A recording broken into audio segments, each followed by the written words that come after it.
hit some music.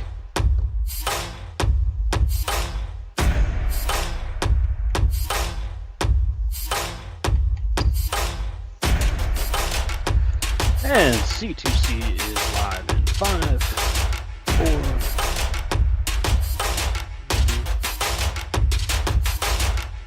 4. What's going on, everybody, and welcome to Corner to Corner Wrestling Radio. I'm your host, Stan Grubb. My tag team partner, Brian Taylor, is with us. What's up, Brian? Hey, what's going on? We are live from C2CRadioshow.com. We're live from Spreaker.com/corner to corner and all your favorite podcast distribution sites. I wish I could say there's a lot of news to talk about, but predominantly there's maybe only a few pieces. The big one, Brian, it's the merger's official. UFC and WWE are now owned by Endeavor, forming a new company to be traded on the New York Stock Exchange called TKO. I got to be honest, I never really thought that this merger would go through, at least not with Vince still employed. But I guess Ari Emanuel really feels that, Vince is kind of, even sounds weird to say, apparently competent enough to lead the company. Oddly enough, before the merger was to be finalized, the feds raided Vince McMahon's home. Vince, of course, had back surgery, quote unquote. I don't know what to make of it, but I guess congratulations to the WWE. What are you congratulating them for? I mean, they got bought. Being acquired? I get, like I said, I guess. I don't know. It's news. It's newsworthy in the sense that it's no longer a McMahon-owned company, and it's publicly traded. I guess other bits of news out of this, Triple H, Paul Levesque, no longer on the board of directors. He is now simply the head of creative.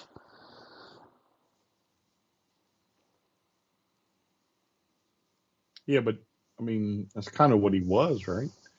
That's what he was supposed to be. Supposedly. Yeah. When Vince wasn't zooming in on their creative sessions. Goddamn, pal. Gotta tell you, that Matt Riddle, he's something else.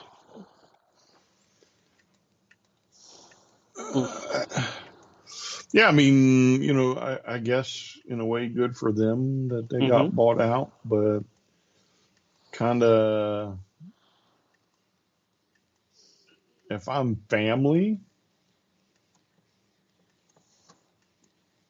like Stephanie and them,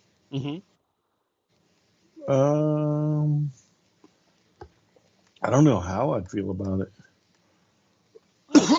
It's weird because, there was news coming out that apparently Paul Levesque had basically told some on the those in power, we'll put it like that, Nick Khan included, that if Shane McMahon was brought back in any form, that he would not be there.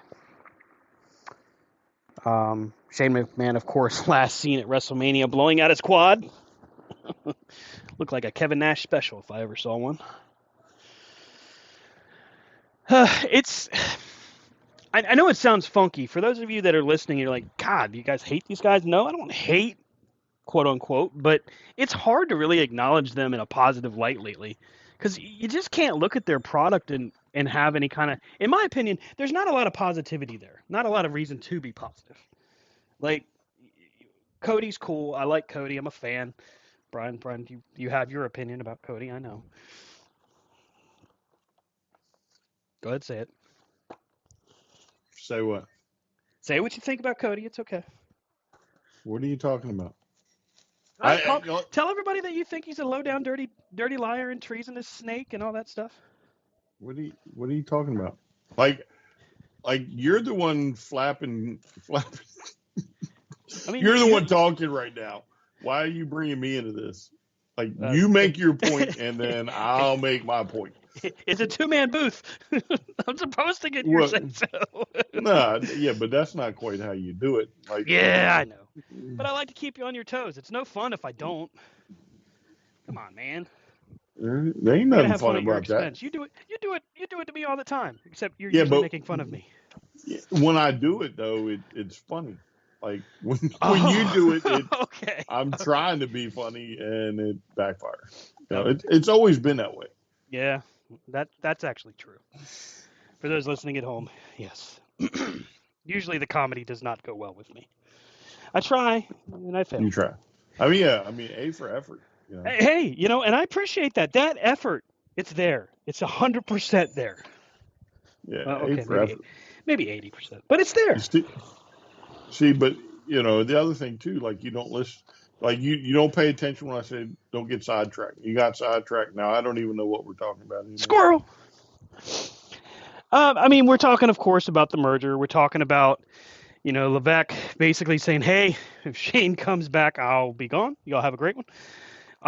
Talking about how it's weird to really look at WWE's being acquired by Endeavor in a positive light because the product itself is just, I don't know, in my opinion, it's just kind of stale.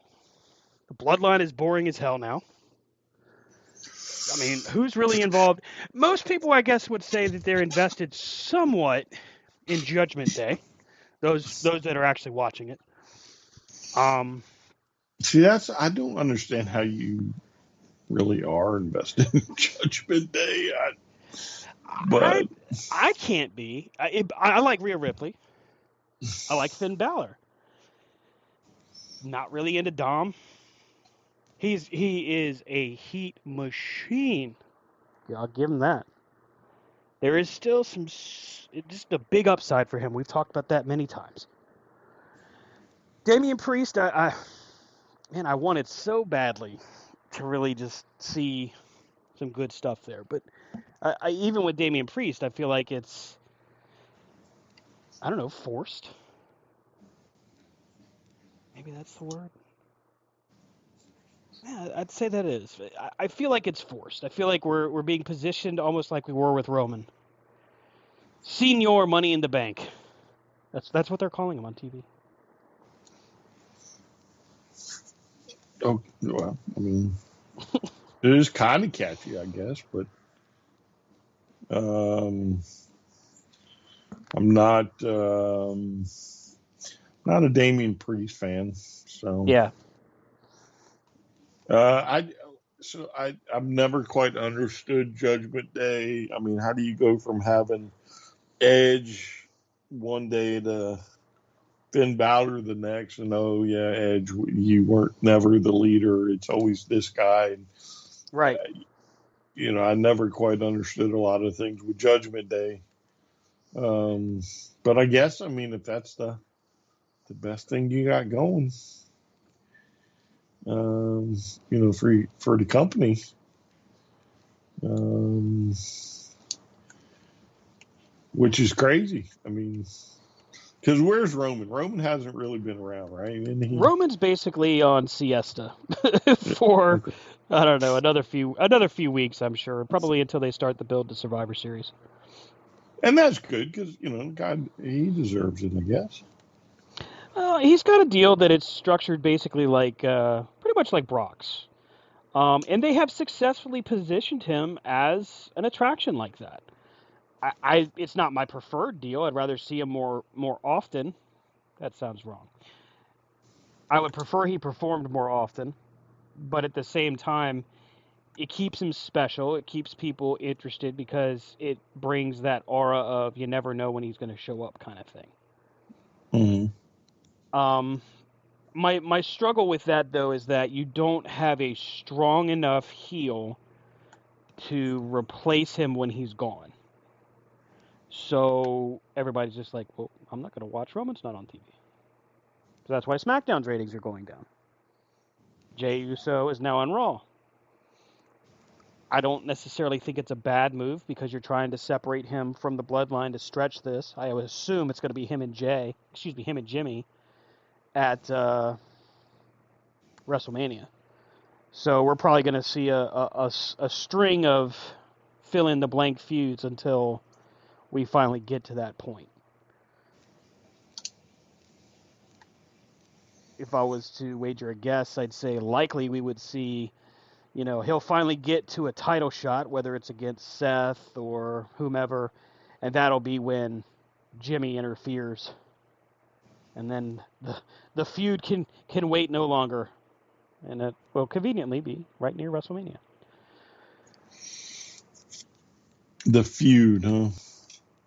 I mean, if that's what you want to call it, that's how WWE does feuds. It's like a bad porno film. They meet in the back. They give each other a real mean look. Suddenly, it's a rivalry. Like, what the hell? I mean, I don't get it. I don't understand how their creative works. I never have. I've thought I could predict it, and in some cases you kind of can, because you can kind of look at it and go, oh, they're gonna do this, they're gonna do that, and then they veer left, and it's usually from dumb luck, if it makes sense.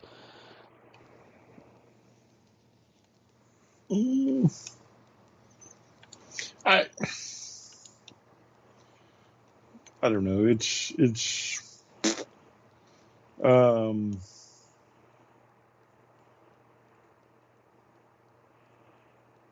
Man, I don't even know what to say. I don't know. I don't know if they're that bad. I mean, they're bad as far as I'm concerned, as far as booking goes. But a lot of times there's just, you don't know what in the world is going on. But I mean, they do some crazy oddball stuff. I mean, I still fall back to what they did at Mania. Like, but what Mania? I mean, they pulled a lot of moves at Mania. That's fair. That's fair. Past few years at WrestleMania, they haven't been able to figure out what the hell to do. Hottest story in the company, in the business, possibly? Nah, we'll just leave it on Roman. Cody's been touted as the next big thing, the second coming, blah, blah, blah. You fill in the cliche here. No, we're not quite there yet. While Roman's out, we're not even getting title defenses? No, that's what makes it even worse. The title just sits there, dormant. No logic, no nothing, basically. Just sitting there on the shelf, waiting for Roman to come back. Meanwhile, Seth is defending literally every damn week. Taking on all comers, making that title actually matter. And it hasn't been around for 3 months. I mean, I will say this. This and the build of the Intercontinental title with Gunther has been solid. They have made, the Intercontinental title has been made to look tremendous around the waist of Gunther. And Seth Rollins is doing a hell of a job making that World Heavyweight Championship. I don't know if I could say prestigious yet, but it's giving it a whole lot of value. Mm-hmm. Well, he defends it, right? Yeah. I mean, that's like the main every thing. Week. Mm-hmm. I mean, it's still going to go sour here soon enough, but as long as you got Money in the Bank floating around somewhere. Well, in my opinion, they already kind of botched it. And this is where, I really feel like they just don't understand what they have. And we've talked about this a number of times. Shinsuke Nakamura was challenging for this championship. And obviously, we all should have expected that he wasn't going to win. Because in true WWE fashion, not only does he not beat Seth Rollins, he jumps him after the fact, throws him against the TV wall or whatever it's called, so that he gets his heat back, quote unquote. I've always hated that term. It doesn't make any damn sense. How are you getting it back if you didn't win? Oh, because they still hate you? Oh. Well, shit, I hate taxes. Does that mean it's got more heat? I mean, I don't understand the logic here. What the hell? Um, it just doesn't make a whole lot of sense to me. You can't build something off of nothing. You know, if he didn't win anything, why am I supposed to consider him a credible threat?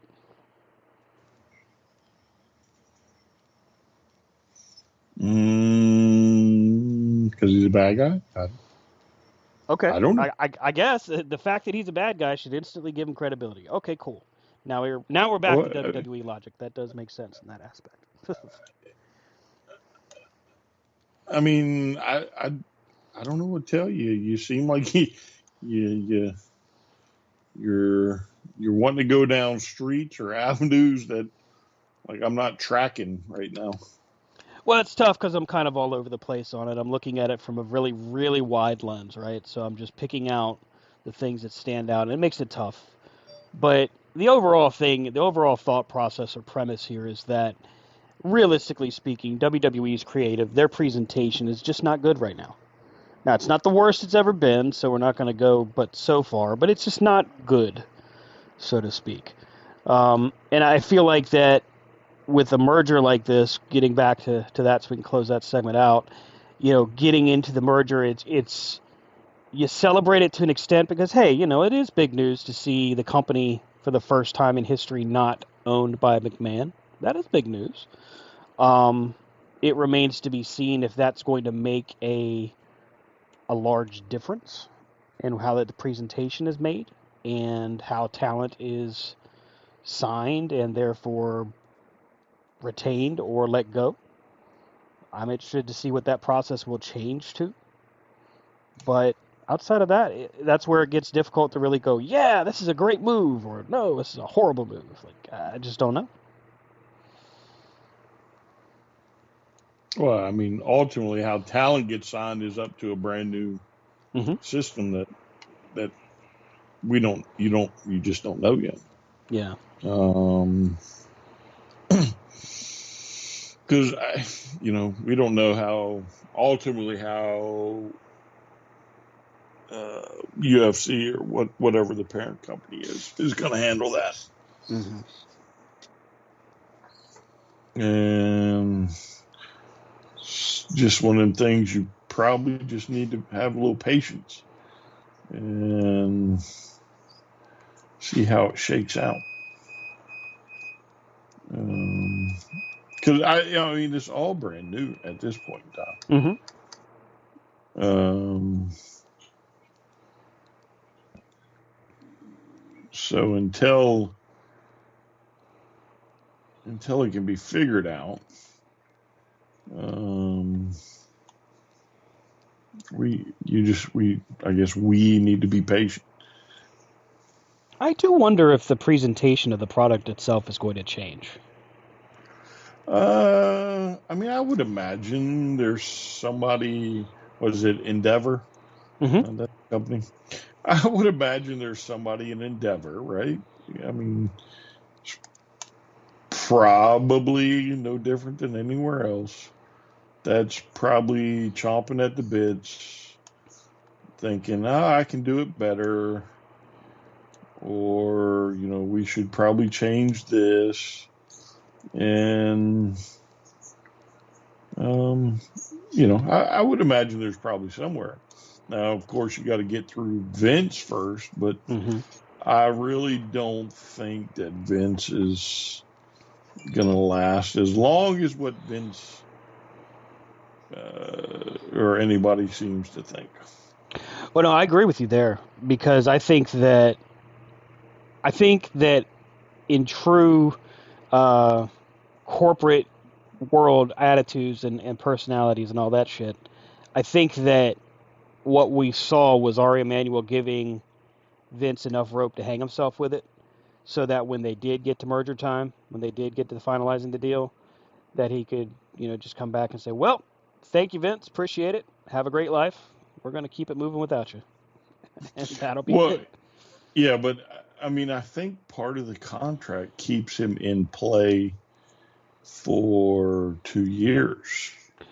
That's the report. That's what what we were given the impression of when they announced the sale initially. So that could be still the case. However, comma, Mm-hmm. the big factor is you have the feds, Mm-hmm. and I would imagine, just like any other corporation, there's probably a clause about being fired for cause. Exactly. Especially when it comes to, breaking the law. Yeah. So again, I think Vince probably was smart enough to put the 2 years on there. I don't think Mm-hmm. he'll last. I don't think he'll last 2 years. Just a lot of it based off of his age. Yeah.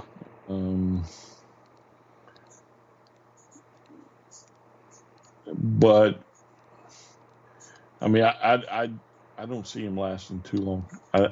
Something will happen shortly enough, and somebody's going to be like, "Nope, you're out, deuces." Mm-hmm. And I think you'll get a whole brand new. What's the word I'm looking for here?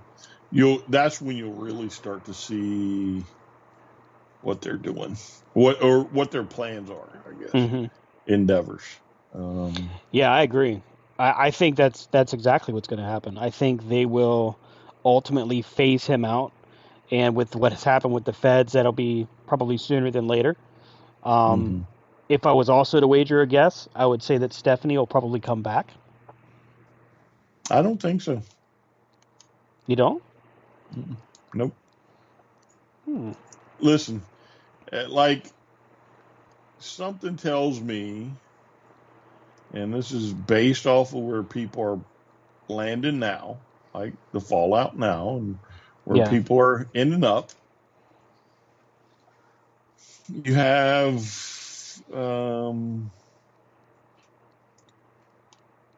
what's the word? So you have Triple H, right? Head of creative. Dun, dun, dun, that's it. That's it, partner. You are head of creative, right? We're not doing anything else. Like we're not. You're not making. You're not the big player you should have been, right? So they done boxed him out. Mm-hmm. All right, and whether that was, I mean, I would assume that was Vince is the one who did that, right? I'm sure he could have been like, no, we need to make sure somebody in the family stays in charge, right?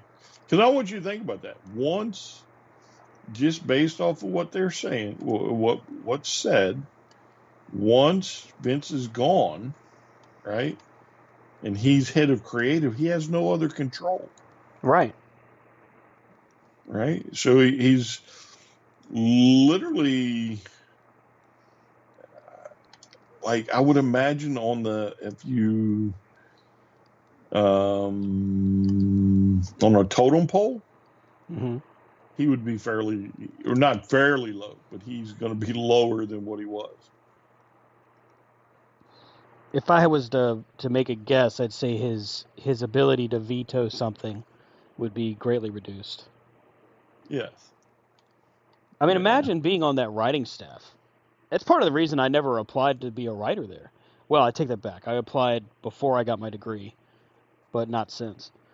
But part of the reason that I never applied, I'm not saying I'd be a shoo-in for the job or anything. I don't have any delusions of grandeur. But, if I had, been so lucky to get the offer, I'd have had serious reservations about taking it simply because imagine you're the guy and in the back, you've got a story put together, you've got the complete script, and you're ready to rock. You run it through the talent, everybody's good to go, and an hour before showtime, hey, boss wants to talk to you. You go back, you get on the Zoom call. Goddamn, pal, I got this great idea. And suddenly your script is for shit. Like, that would drive me insane. Literally, that would drive me batshit crazy. The Well, creative yeah. process is already pretty maddening, but to have somebody just basically go, nope, we're doing this. like the day of, hours before. Like, wow. Yeah, uh, but that's the maniacal Yep. Yeah, that's true. That's Vince. true. That's true. And you know that full well going in. It's not like you have any, like I said, delusion of grandeur. You can't fool yourself into thinking, well, maybe it'll change. Nah, Vince is at the helm. It's not changing. You walk in on Monday at 3:00, it's one thing. At 4:00, it's completely different. Like, that would drive me crazy. Well, yeah, but again, though, up to this point, Vince was the final say, Yep. right? Now, while he may still have some say, let's look at what happens if they decide, well, okay, you're kind of in charge, but we got this guy that's going to oversee, or you're going to report to him, Mm-hmm. and then he's going to report to us, type thing. And I mean, that's kind of how it happens sometimes. Yeah. I mean, again, I honestly don't think he's going to escape um, the FBI thing. I think that was I honestly think that it was put in there and worded that way so that he can save face. Yeah. So, oh well, no, it's not me. It's Endeavor. Endeavor says Mm-hmm. it's time to go bye. Right. So Right. I have to go bye now. It's time to retire. Yeah. But yeah, I actually think it's just a clever way of Vince trying to make himself look good even in the end. Mm-hmm. Well, keeping with odd WWE news, alleged sexual abuser Matt Riddle apparently was at the airport in New York, and he's not happy. He has stated that he was sexually harassed by a member of TSA. In and of itself, sure, plenty of people complain about TSA, about all sorts of crazy other stuff. This isn't exactly the most outlandish thing that's ever been said, even though it is pretty silly in my opinion. But the irony's not lost on me that, the allegations that he's had to deal with since the hashtag Speaking Out movement in 2020, somehow, in a really weird twist of fate, come back to bite him, because guess what? Now he's off TV and off the road until this is investigated. If you're a guy that's on the roster and you've already been kind of floundering, and you already know that they probably want to keep things pretty squeaky clean to get this merger done, the last thing you want to do is make waves, cause a ruckus, so to speak. So speaking of people that probably won't make it much longer, I'm pretty confident we'll probably be seeing a future Endeavor notice pretty soon for old Matt Riddle. Yeah, but I mean, was he really one that was really did anything anyway? He had potential, in my opinion. I was a fan. But I know both you and Rob are very vocal, like, I could do without, especially the RK Bro stuff. But I thought that he had options, he had possibilities. But it's his own idiot behavior that's cost him every single time. This is the same guy that kept calling Brock Lesnar and Goldberg bro, and started trying to. He claimed he was trying to draw heat to get a potential match down the road. Brock would subsequently say, no, we won't be getting in the ring with him. And Goldberg would say, I'm not your bro. Now, there you go.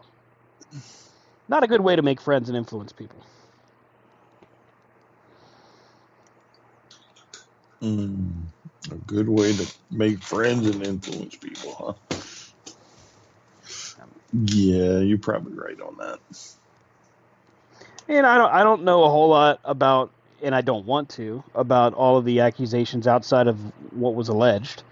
But I can tell you this, it doesn't go ignored. It just sits there until they have a reason to be able to work further into it. That's what they did with Velveteen Dream. That's what they did with, why can't I remember names? Well, Velveteen Dream in and of itself is a pretty strong example. But the bottom line is, here's a guy that wasn't making too many waves, wasn't really making too much of an impact ratings-wise or anything else. To my knowledge, he wasn't really selling much merch. It was, if there was merch being moved with his name on it, it's because of RK Bro and Randy Orton. So that being the case, knowing that his mouth is always going to write more checks than his ass can cash, I can't see him going anywhere else except maybe back to UFC. Yeah, that's fine with me. I'm not a fan of them. Well, have I Yeah. ever been a fan of them? I mean, I don't think he understood the business just like Rhonda. I don't think Rhonda understood the business. I mean, there's certain people that they don't understand. If they don't understand, there's not really much you can do for them. Yeah. Well, in Ronda's case, you could sense that she was a fan, but I think as quickly as she was a fan, she kind of fell out of love with it when she realized what was actually required of her to really make a go at it. I don't think so. I don't think she understood. Ultimately, I just don't think she understood. I don't think she understood, any of the stuff that would be required for her to do. I don't think she understood, certain other things that came along. Like, I think she came in, nobody sat her down, explained it, and then when things started to turn sour on her, and people started to boo her and, talk trash about her, she kind of was like, what's going on? I'm Ronda Rousey. Yeah, it did seem to genuinely hurt her feelings when she started getting booed. Yeah, again, certain things you either get or you don't, and Yeah. I don't think she got it, and I think that's why,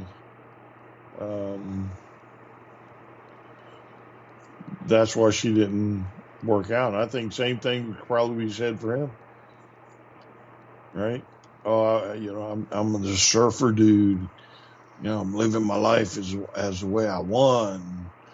All this stuff, not realizing that the public eye is on you, like nobody's business.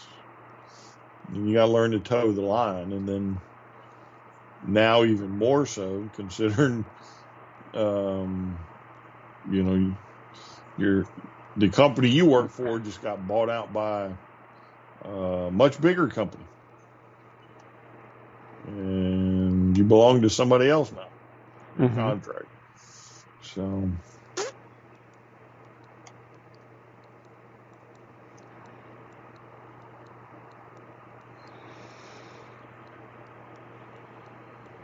Guess that's just the way the cookie crumbles for them. Alrighty then. Just looking through some headlines here, trying to see if there was anything else to conjure up. WWE was in Charlottesville this past weekend, just down the road from us.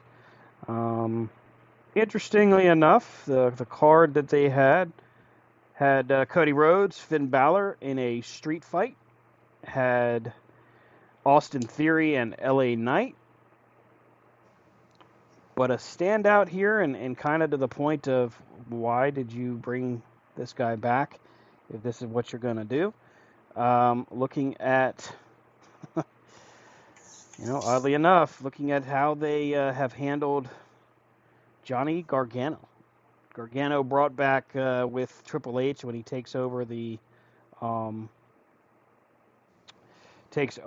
as head of not just creative but also head of head talent relations and COO and all of that. Supposed to be the guy. Brings back a slew of people. Gargano comes back. He has a feud with The Miz. Then he gets a supposed shoulder injury. We don't see him on TV for months. And very quietly, he's on the card at Charlottesville, and he loses to Omos. Like, what the hell? Omos, really? Man, you're just like so bitter tonight. I'm telling you, man, it's just what the hell? What are we doing here? WWE really hurt you. Wouldn't be the first time. If I had $1 for every time. It's confusing. Like, there's so many mixed messages, and you know that they've got, at least last I'd heard, they still had like road agents that handle the booking of these house shows. What sense is there? Okay, so I know this is a two-sided question. What sense is there in having a guy like Johnny Gargano lose to Omos?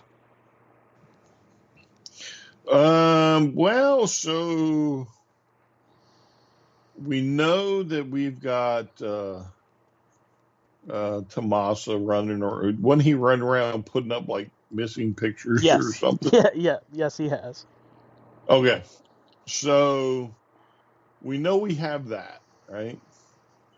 Well, who's to say that what they're doing at a house show isn't going to ultimately translate into something on TV? Are they going to claim that Omos ate Johnny Gargano?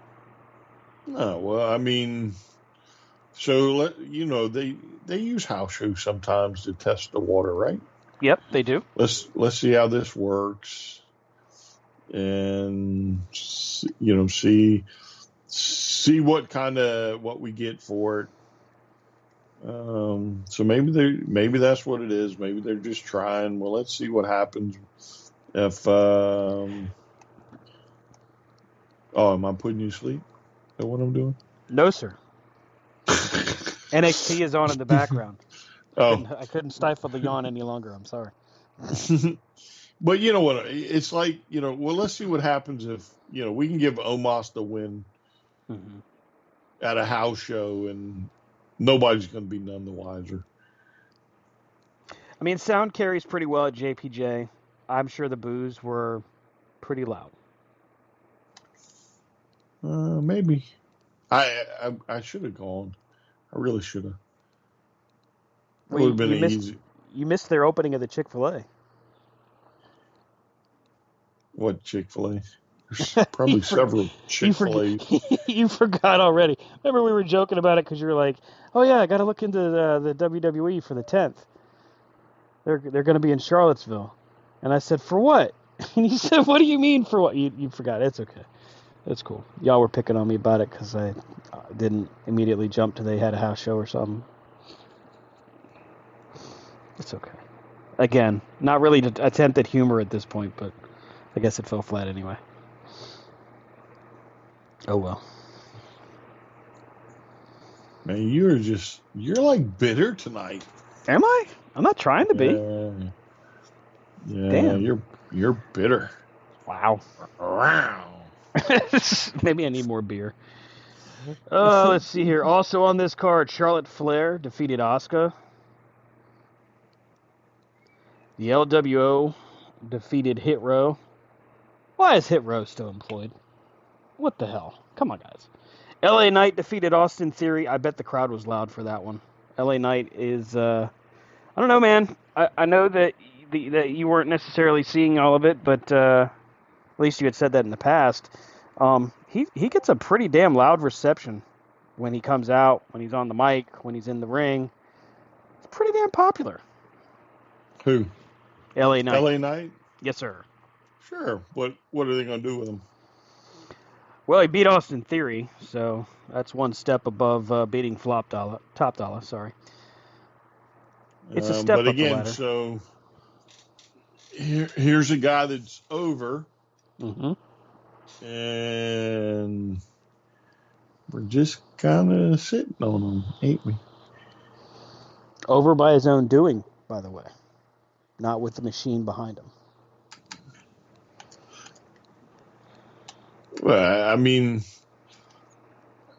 I get it, but again, where he's quite popular. I'm not saying he's not popular. He's quite popular. Mm-hmm. But like they don't do anything with him.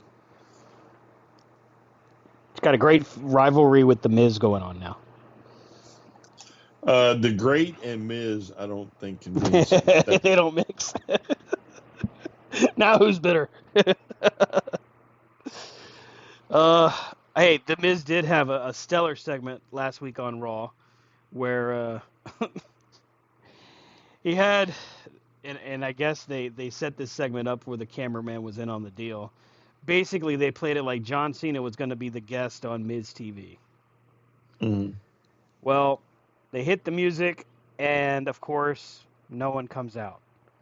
But what they do is they treat it with the camera like it's actually him coming out, complete with like the little camera shake and following him as he's supposed to dash to the ring, including The Miz pantomiming, trying to shake his hand, then doing an interview with him, and then getting into a fight, including selling a punch, by the way, and then ducking the attempt or escaping an attempt at the AA, and then hitting the skull-crushing finale on the Invisible John Cena. This actually happened on Monday Night Raw. They actually did this. Well, now, sounds like I missed it. It could have been good fun. Yeah, it's pretty one-sided. You could only see part of it. Well, yeah, I mean, if Cena was there, you couldn't have seen any of it. Exactly. See, I'm just saying. How excited could you be? Yeah, man, that guy, like, one time I liked him but his stick is too old. Well, plus it hasn't changed. Yeah. Like, at all. Like, it's the same for every single feud he has. Yeah. In the off chance that Mr. Mizanin is listening, maybe mix it up a little bit. Just saying.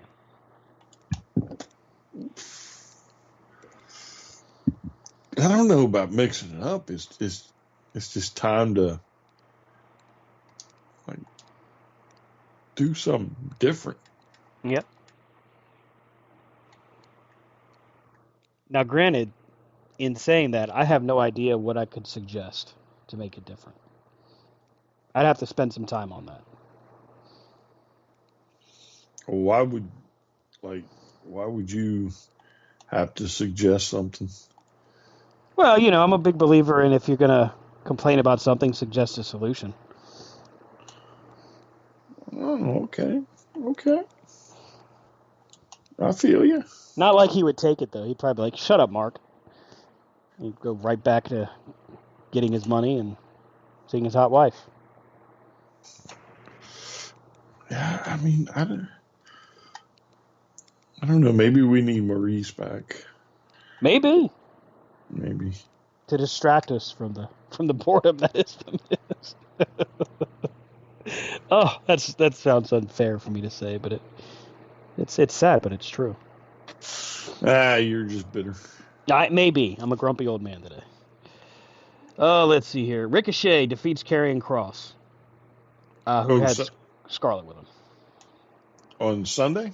Yep.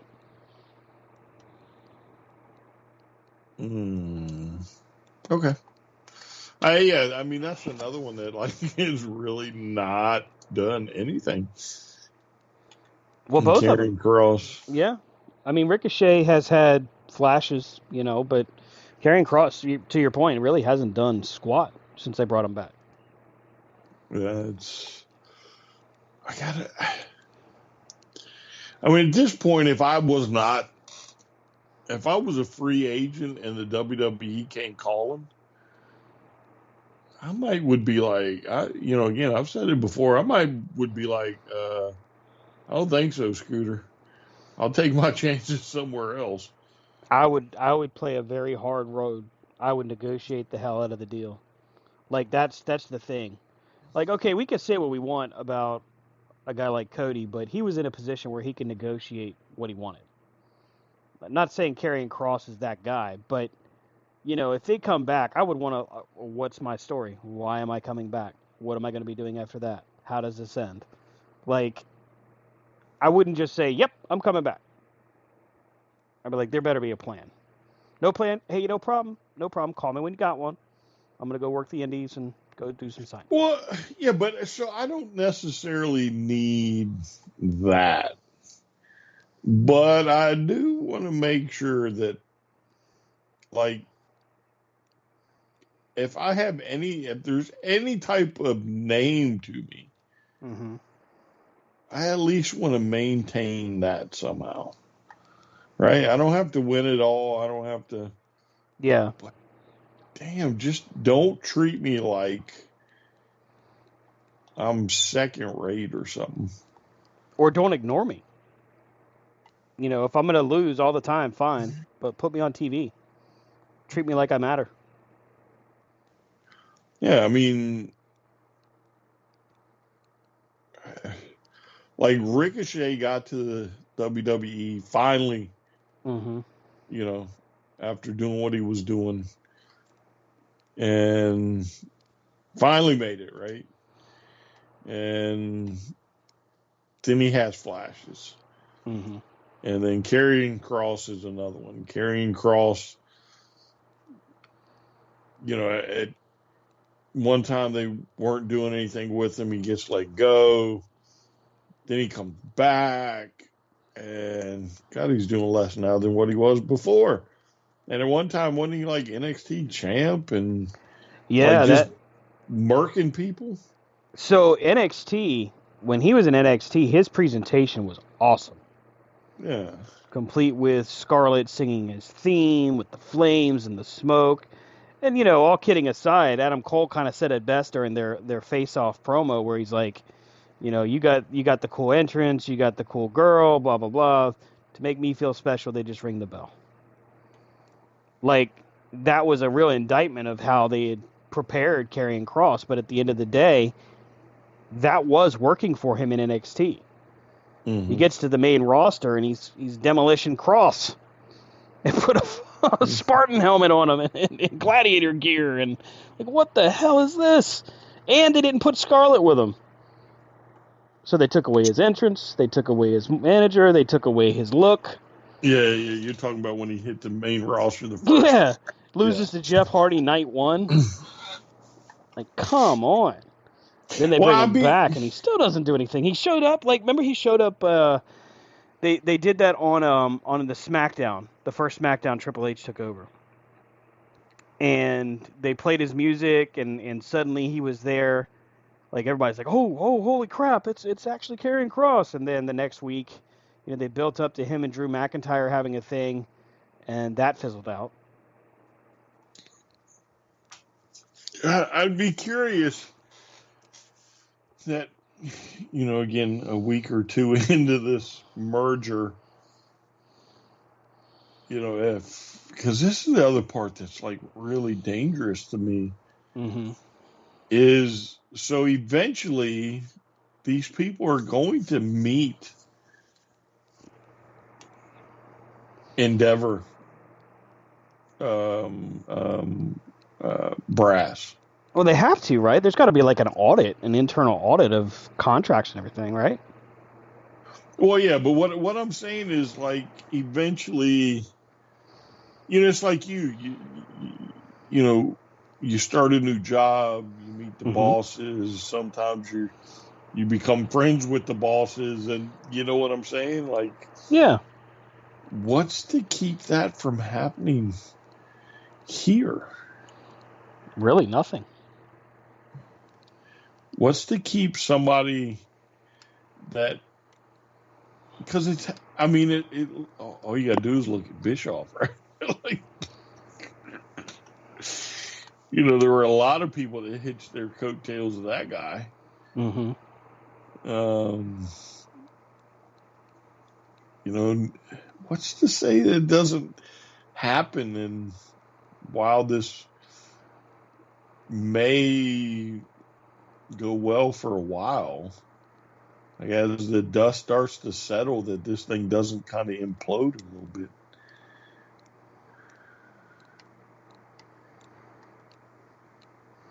I mean, I can remember a time when I was just starting out as a delivery guy, and they had the management team come around to all the different depots and meet all the drivers and meet all the salespeople. And one of the things that used to irritate the hell out of me, but really sparked a fire under me, was when this one guy comes in. He's like, "Hey, how you doing? I'm Joe," and he shakes my hand and everything. He goes, "And what do you do?"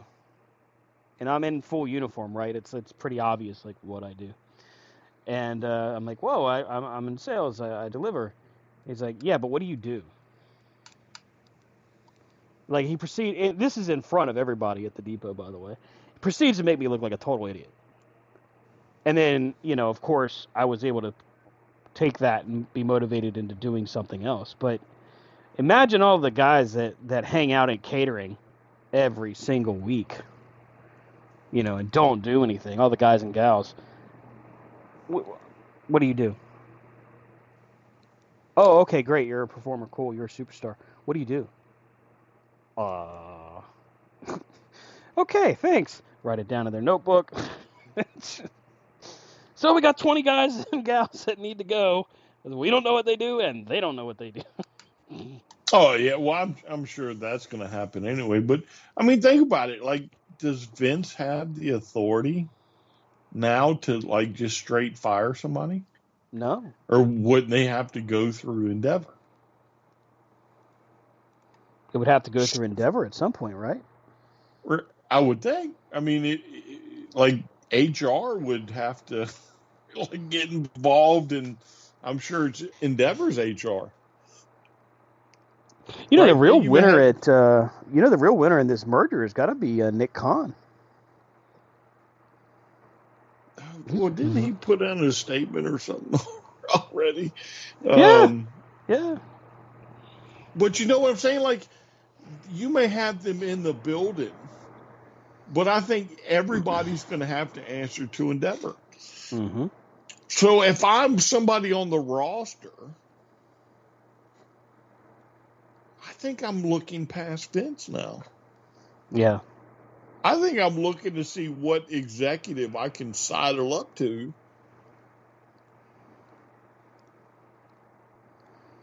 Oh, To, you mean to talent-wise going up to them? Okay, I'm with you. yeah, like you couldn't pull that with Vince because Vince was we all know he was the be all end all.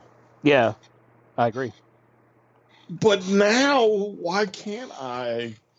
I don't know any executive for Endeavor, but let's say, hey, Seth, some executive like Seth, and hey, let's go out to eat. Mm-hmm. Let's go do lunch. And then next thing you know, Seth is like, well, this. You know what I'm saying? Like, Right. these are uncharted waters. Hey, But Seth, what do you think of these talents? Oh, yeah, these guys are great. What yeah, about CM Punk? Fuck that guy. yeah. I don't know if I would. Honestly don't think I would touch CM Punk anyway. I feel like right now he's too nuclear. He would just invite trouble. Well, I mean, And that's me as a fan of CM Punk. well, I am too, but something tells me there's something more to his issues. It's going to make a hell of a dark side of the ring. And probably, but maybe Nash is right. Maybe there's something going on that somebody should,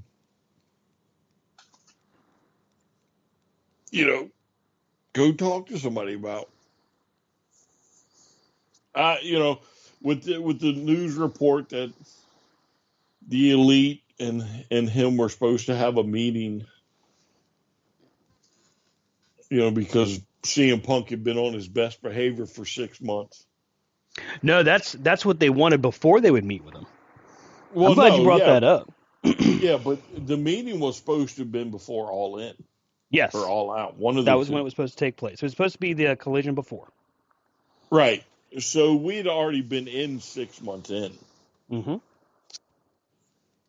So to me, it's almost like their self-destruction. Yeah. Like he intentionally sabotaged this whole thing.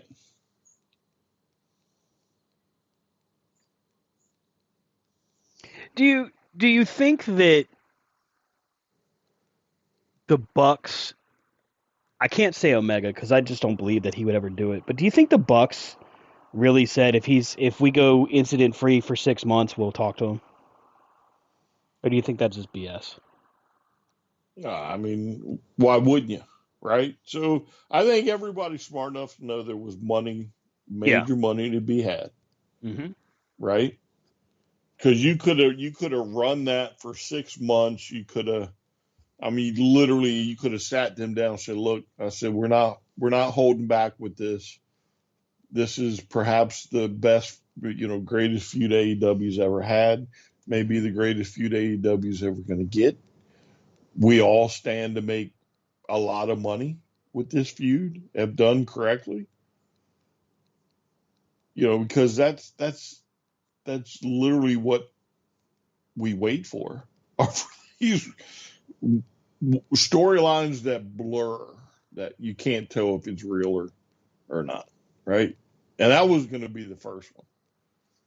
Well, I guess second one, but I guess Eddie and Claudio would probably be the first. But you know what I'm saying? Like, this was going to make major money. Mm-hmm. So I think Kenny was okay with it, on board with it, but because the Elite is a group that we all make decisions together. He's kind of stuck. I think Kenny out of all of the four understands the business a whole lot better than the Bucks. I definitely agree with you there.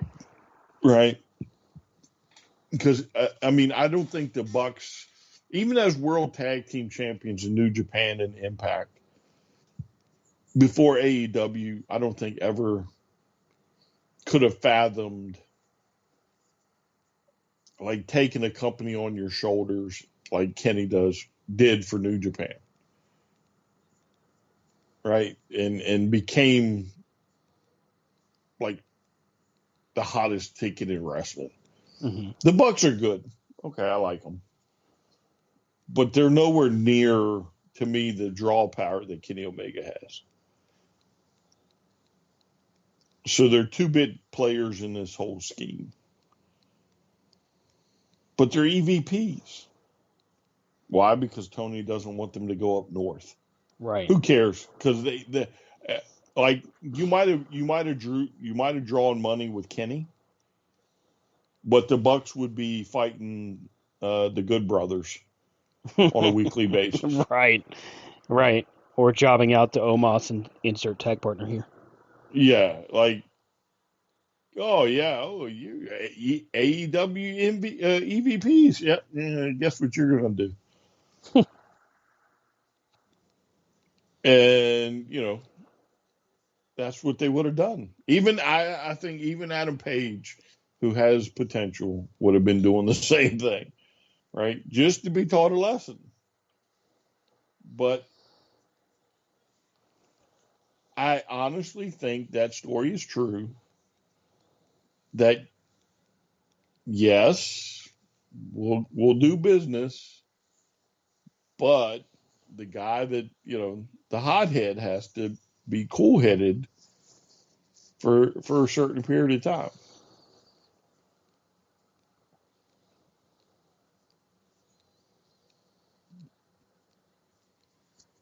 I think even though they have the title of EVP, if I had an employee try to dictate to me grounds of which that they'd be willing to work with someone when I'm the person that's writing the checks, I would just look at him and laugh and say, "Well, you're either going to do this or you're not getting paid.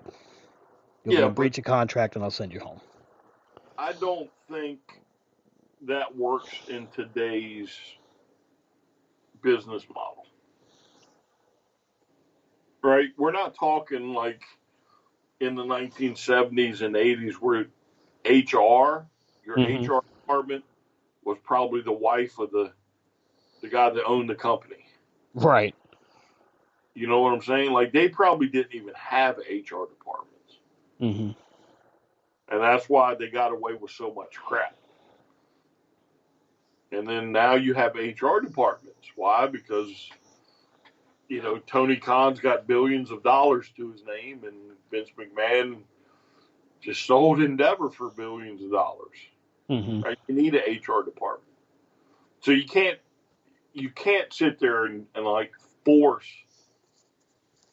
somebody to wrestle somebody that they don't want to. Not that they don't, like I don't think you could force the Bucks to wrestle with CM Punk based off of the Ace Bitador or He's Ace. been a guy. Yeah, Right. Yeah. you know what I'm saying? Like if you hadn't had that, okay, I think you can force them. But you're talking like they had a brawl where somebody got smacked in the face, somebody Mm-hmm. got bit, there was a dog. Like, I don't think you can like say no. Y'all are going to go in the ring. I don't know if you could. I think you'd have an HR problem on your hands. Well, while I see that as a possibility, I feel like legally, if they're refusing to comply with a request to simply sit down and talk, we're not saying get in the ring, but Yeah, but look, let's hash this out. Have mediators, have lawyers, have them all in the room. That seems like that would kind of breach a contract. I mean, it's not exactly like he'd be asking them to get in the ring. yeah, but your contract has nothing to do with you sitting down at a table Yeah. and working over your feelings. You see what I'm saying? Mm-hmm. I mean, I could very easily, if you tried that with me, I could very easily probably claim a hostile work environment. Well, the same could be said for. Especially, Go ahead. Go ahead. Finish your thought. I was going to say, especially with Nick. I think Nick's the guy that got drilled in the face with a chair. Yeah. Well, but the same could be said for Punk. They just re-signed the Bucks and Omega and Page to brand new contracts. He could claim No, a hostile work environment. no, that's different because they're not in the building together. They can be separated in the building, but you as an owner are trying to put them in a room together. Mm-hmm. That's where the problem lies. Like I don't think if Tony Khan could have done it, he would have done it. But I'll lay you money, you can't do it. Like, because if me and you are fighting and Tony's like, again, you smack me in the face with a chair, Mm-hmm. and Tony comes and says, "Well, you two are going to go in this room and sit down and talk about it." I'm going to be like, "No, I'm not." Right. And if you don't want to listen to me, you can call my lawyer. I mean, they Yeah. were clearly separated for a long time. Punk being on Saturday and the Elite being on Wednesday. And then they started to smarten up a little bit, because then it turned into Omega and the Bucks, or Omega saying, well, after the show went off the air, that we may show up on Saturday. Mm-hmm. And that was before this all happened. So there was hope. They were laying the groundwork. But I think Punk literally self-destructed, and he did it on purpose. I still say Perry should have been fired too. Oh, sure, I agree too. I mean, he's an idiot. He's got no talent. Yeah. I mean, he looks like an idiot with the whole glass thing. Mm-hmm. Like, I've never heard more people talk crap about it. Somebody trying to stand up for themselves, by all the old timers than this. Yeah. It's interesting to note, I keep up with Bischoff's podcast, Nash. I don't listen to Russo's, but I'll read a headline if it pops up. All of them, like I said last week, despite what we think of them, all of them have said they have no idea why Jack Perry got a free pass. Well, nobody knows if he's got one yet. Yeah. He's just been suspended. I'm sure there's probably some type of internal review going on. I hope so. I really do. Yeah, I mean, honestly, the ones that are doing the internal review need to look and be like, listen, this guy's dangerous, Mm-hmm.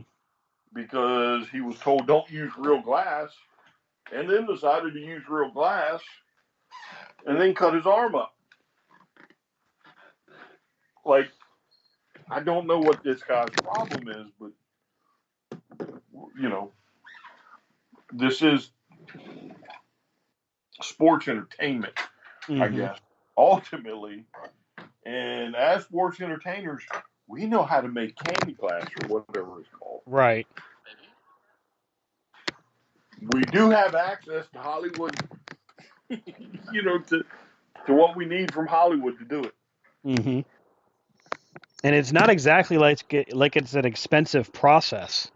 Right. Like, let's be real here. You can go to a magic shop and buy a plate of sugar glass. What? $50, $100. I'm pretty sure all I need is sugar and something at the house, and I could probably make it. You probably could. Up on the internet. And it makes the same noise. It looks and sounds the same. But the thing is, it dissolves in your wound, you idiot. So you're not going to get gashed all the way down to the bone. Well, I don't even know if he would have gotten gashed. Maybe not. It might have just powdered it away almost. It's again, it still gets me heated because of the fact that it's so dumb. Literally nobody except the 5% that just so happens to read dirt sheets, nobody had any idea what the hell he was talking about.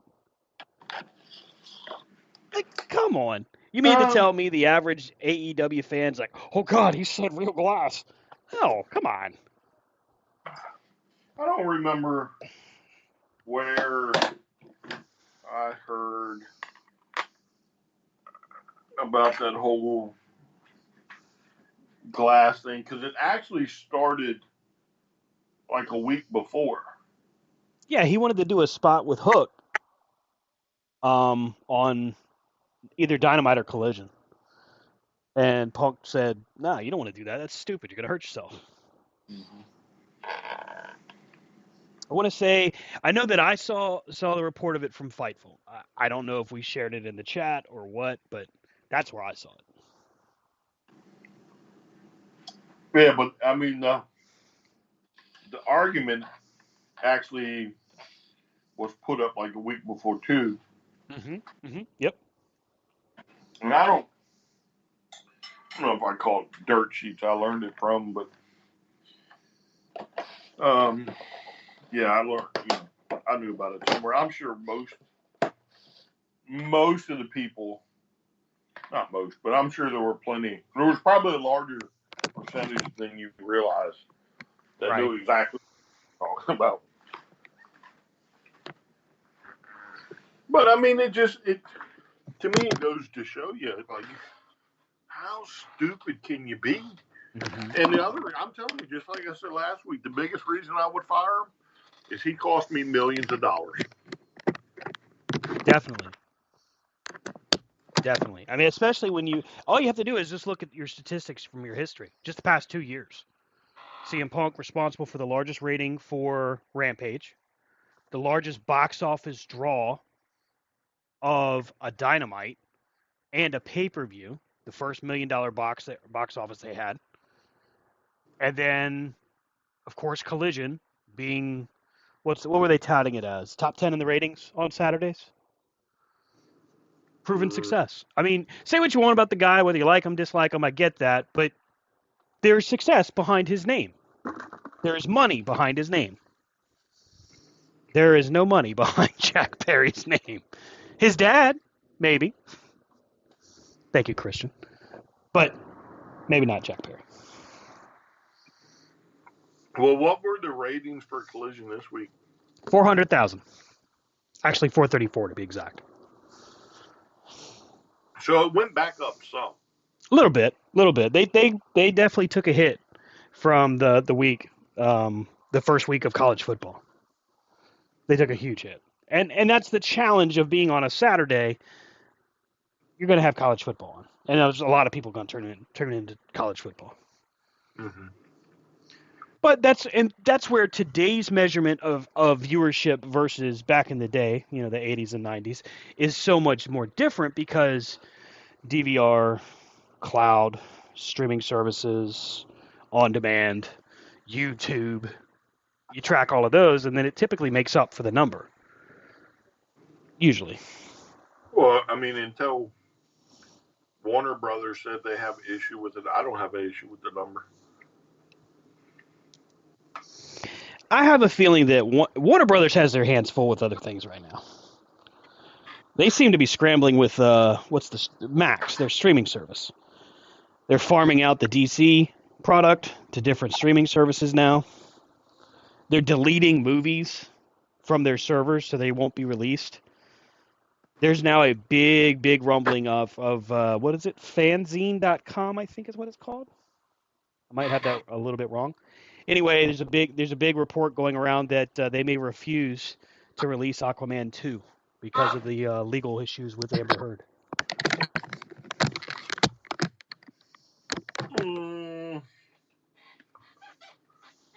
I mean, I don't know why they knew the legal issues when they started filming it. Well, plus they released The Flash after all that crazy shit happened with Ezra Miller. I'm pretty sure there was a teaser trailer or something that's about ready to pop for it too. Yep. Which makes the story all the more crazy. Well, again, if I want to sell magazines or get hits, sometimes I need to come up with a crazy story. Yeah.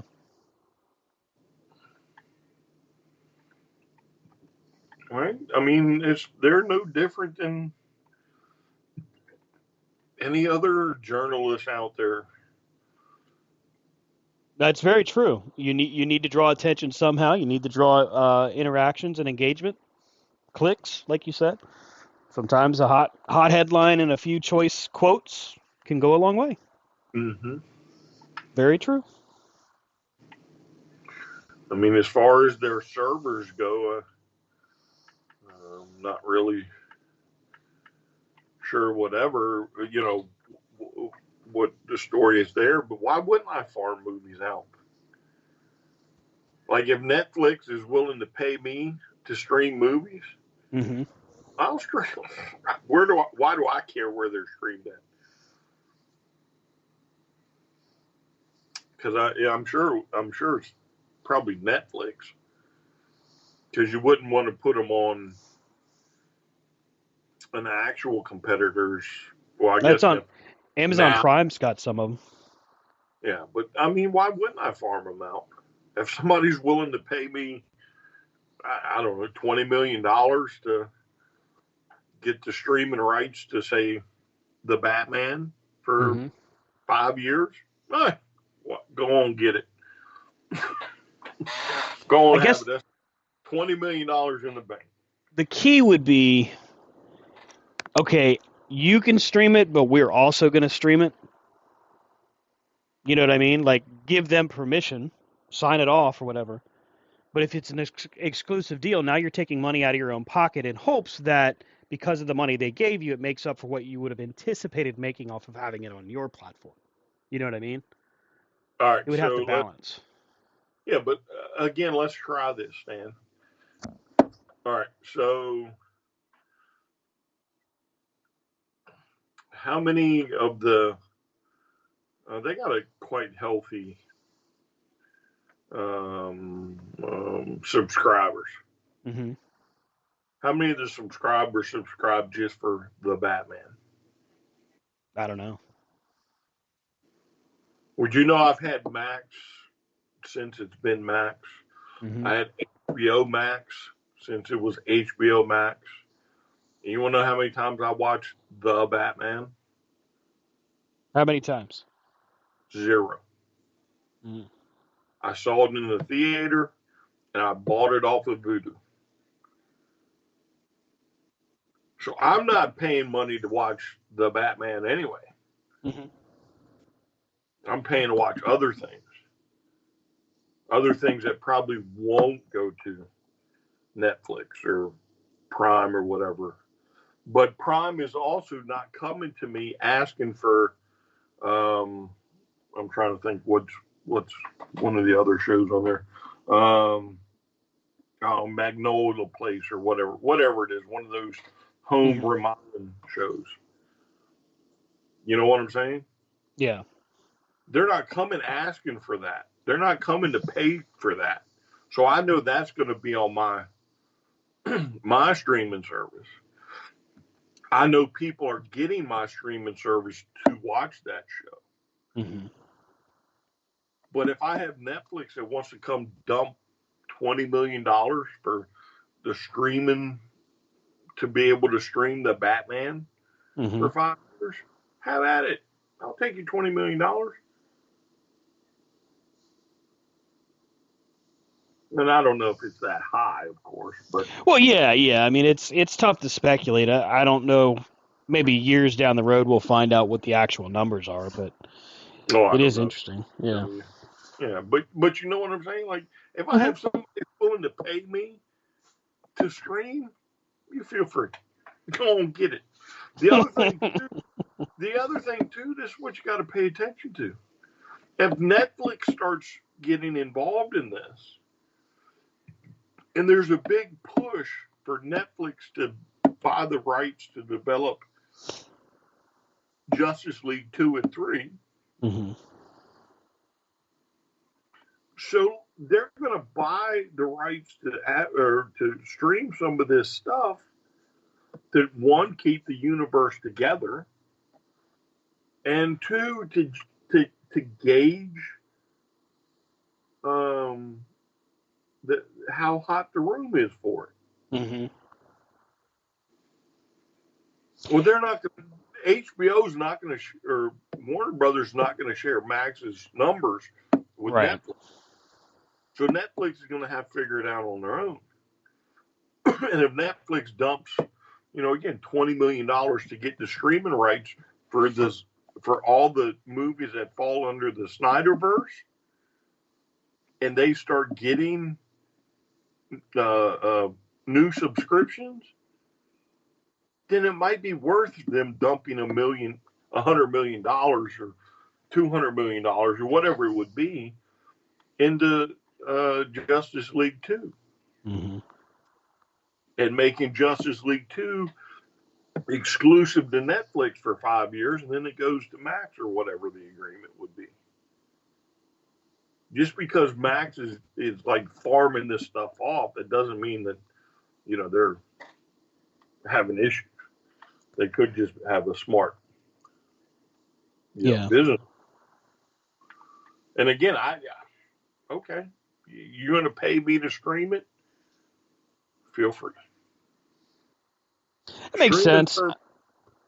Streaming services also always rotate stock. So movies are going to come off of servers. Mm-hmm. Because if it's the same old crap for a year, ain't nobody going to subscribe to that.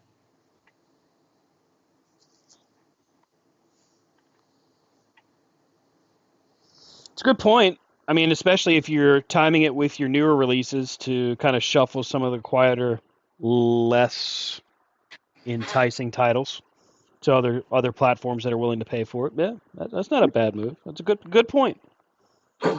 You've sold me, sir. Well, I mean,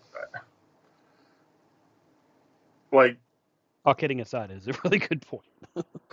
Well, but again, but this is where like people that claim to be journalists have to do their homework. Now, maybe they're privy to something,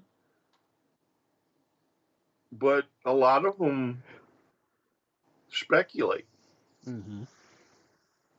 It's. I mean, Warner Brothers is definitely nowhere near as bad as what apparently Disney is. Or the big going rumor now is Apple's going to buy Disney. Jeez. Wow. So, I mean, nobody's talking about buying Warner Brothers. They're just talking about, they're cleaning up their streaming service a little bit. It'd be really nice if they cleaned up the interface so it didn't look like I had to search all over God and creation to find what I want to watch. That'd be kind of nice. Oh, my God. Back to a little bitterness for you. Yeah, Mr. Bitter is back. Good Lord. When's the last time you went on Max? Earlier today. God. How fun was that for you? Did you hurt your eyes having to try to search for whatever you were looking for? I don't have a problem with the interface. Really? Now, there were parts of the HBO Max I liked a little bit better, but normally if I'll look to see what's new, which is, I think, normally the top line. And then I'll go to, depending if I'm looking for a show or not. You still there? Yeah, I'm here. Depending if I want to go to a show, I'll go to the shows. If I want to look at a movie, I'll go to a movie. Then depending on if I want to search by channel, I can go down halfway down the page and have all the channels laid out. I do like the old style though, when they had you could like search by like recent or something. Yeah. So, but other than that, I don't think it's that bad. You're just bitter right now. I don't know what it is, man. I told you, I haven't had enough beer. Not enough beer in my system. That's probably the cure-all for just about everything. You probably had too much beer. I haven't had a single one, thank you. Then you should probably stop drinking beer. I think that's your problem. Are you saying I have a problem? Yeah, I think you're addicted because you're having shit. Beer. Oh, God. Panic attack without the beer. Yeah. That's what it might be. All work, no beer, makes Stan something. A bitter old man. Reminds me of the old Dana Carvey segments from Saturday Night Live. The grumpy old man. Back in my day. That's funny. I miss that shit. That was back when Saturday Night Live was funny. No, it's just I have not watched Saturday Night Live in a long time. Yeah, it sucks. Trust me, you're not missing anything. I've watched it on a couple of occasions and thought, what the hell? How's this still on TV?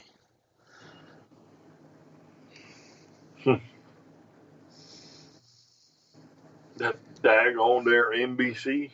Damn NBC. Lauren Michaels ain't got no idea. What's he doing? Daggone. Grumpy old redneck right here. I might be able to pull that off one day. Be the grumpy redneck. What? Huh? That'd be my new gimmick, the grumpy redneck. I don't think you're a redneck, bud. No, I mean I don't like cutting down trees, and I don't Well, drink Bud. I don't think it's about cutting down trees. I think it's a lifestyle, but I don't know anybody named Lucille. yeah, I don't think you're quite at that. I haven't developed that sense yet. I guess I never will. If I'm 45 now, so I'm not going to see that sense anytime now. Yeah. Oh, boy. Man, oh, man. Oh, what else is in the news, man? What else? Oh, AEW's Collision. We get the announcement that FTR is doing an open challenge for the World Tag Team titles. No sooner do they decide they're doing the open challenge, which normally would mean, oh, we're going to have like a surprise on next Saturday. They announced the first acceptance of the challenge, the Iron Savages. Brian, I told you about this before we went on the air. What was the first question you asked me? I don't know. Who were they, maybe? Exactly. Who the hell are the Iron Savages? Oh, I didn't say it like that. No, I'm exaggerating a little bit. That's fair. You said, who are they? Who are those guys? Yeah. But the point remains the same. It is cool. Don't get me wrong. It is cool to see them getting an opportunity on TV. I do like them. They're actually pretty good. But like I told you before, if this was the days where Dark and Elevation were on, they'd basically be the top level tag team on those shows. So they're giving these guys a chance, some TV time. But in the time since we talked about it earlier and now, I had a thought. What if Bullet Club Gold cost them the titles?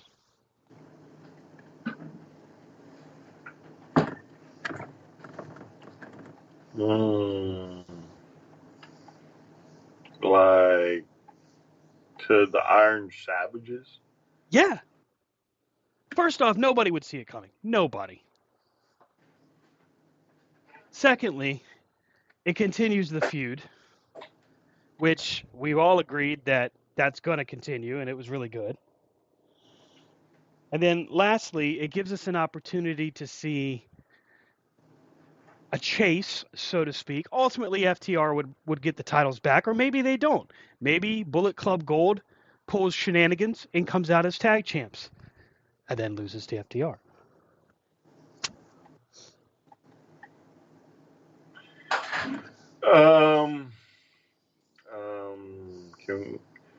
I think we should just maybe leave the booking to Tony on this one.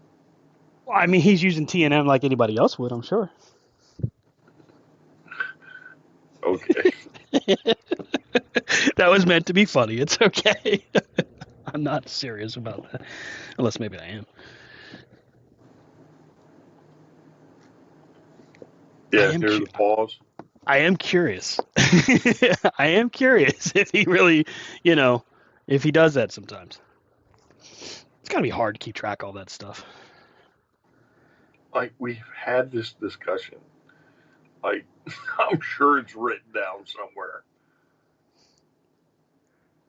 Like, him playing TNM would not be any more easier to keep track of everything.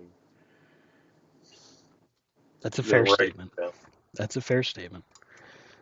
I don't know what your obsession with TNM is. It's a fun wrestling simulator, sir. You too should be obsessed with it.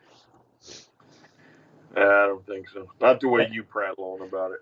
Hey, Oliver is a friend of the show. Be nice. I get that, but like,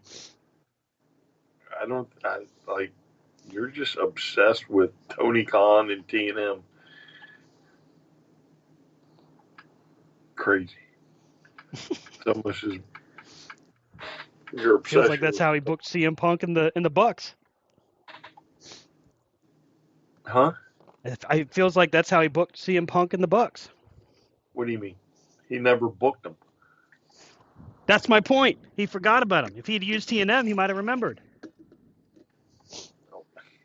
Yes. Got him. No, bro. You need to like think things through before you talk. I think Why? No other fan does. Why do I have to be different? it would like sometimes you're very Russo-esque. You know what I'm Bro, saying? what you have to understand is I can't say that full impression with a straight face. I can't. You're right. You're right. I mean, there's a lot of room for that. I get it. Bro, he wanted the WWE title, okay? He was coming away with the title. Who was? What are you talking about now? I'm quoting Russo from Dark Side of the Ring, where he's talking about Hulk Hogan wanted to win the WCW title. That was one of his key statements that he said like 50,000 times. I don't know, man. I don't know what you're doing tonight. Are you sure you're not drinking? I'm positive I'm not drinking. I think you're drinking. I'm not drinking. You're all over the place. I'm expecting you to start crying about Sonny going to prison or something. She's already in prison. We've already had that moment. It's very sad. I tried to put money on her commissary. They said, "No, Mr. Grubb, you've already done too much." It was a sad moment. I tried to keep her Skype account alive. They wouldn't let me do that. I mean, it doesn't work.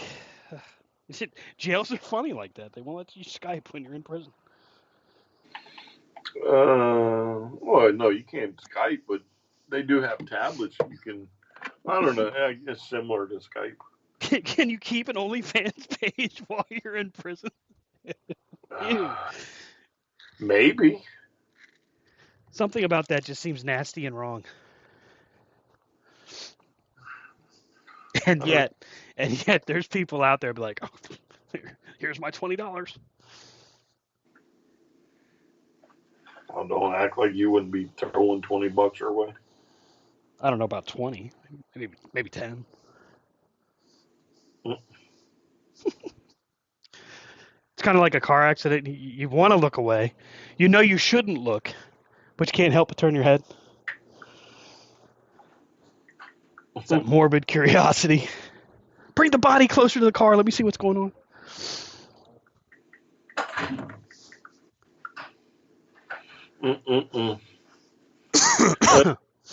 Sorry. Did you get an update on Duggan? Yeah. So I think last week we may have actually mentioned it, but Jim Duggan, who, hey, this year has been crazy for Hacksaw Jim Duggan. Remember, he had the home invasion that he held the invader at gunpoint until the police came and got him. He had a cancer scare, prostate cancer. Fought that, won that fight, which is awesome. Early last week, there was a report that he had been hospitalized for concerns regarding his heart. I did see on WrestlingHeadlines.com, Lord's Pain, our friends of the show as well. They also confirmed that he is actually home and resting and doing okay. His wife has been releasing updates on his Twitter account. So, hey, man, that's positive. I'm happy to hear that Hacksaw is doing better. Yeah, hopefully he'll continue on the mend. Yeah. Considering folks that are on the mend and healing, Wyndham Rotunda's widow, JoJo, posted on Instagram a very heartfelt post about the passing of Wyndham Rotunda, Bray Wyatt. Also, Mike Rotunda, Wyndham's father, posted a special thank you to The Rock for really just helping the families, plural, of Wyndham Rotunda with keeping their fridges full and keeping everybody with food and whatever else they could ask for. That's really cool. The Rock maybe worked with Bray, man, a handful of times. But to do that for not just Wyndham's family directly, but also the surrounding families, I mean, I think that's just amazing.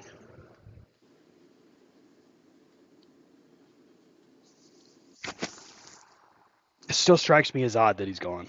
I know, it's just, it's not like I knew the guy personally. It's just, damn, that is so super young.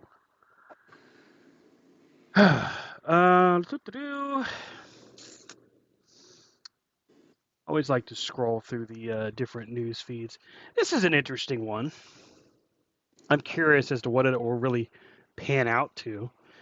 During an interview on Dale Earnhardt Jr.'s podcast called Download, Cody Rhodes noted that he is involved in the high-level conversations regarding the positioning and creative of WWE.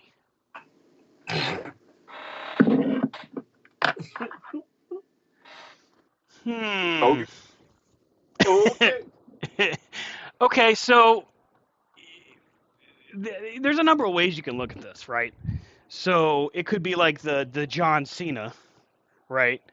Where he's just basically the face. And he's like, yeah, I have conversations with him all the time. I love WWE, great company. Or it could be like kind of like Hulk Hogan back in the day. No. No? No.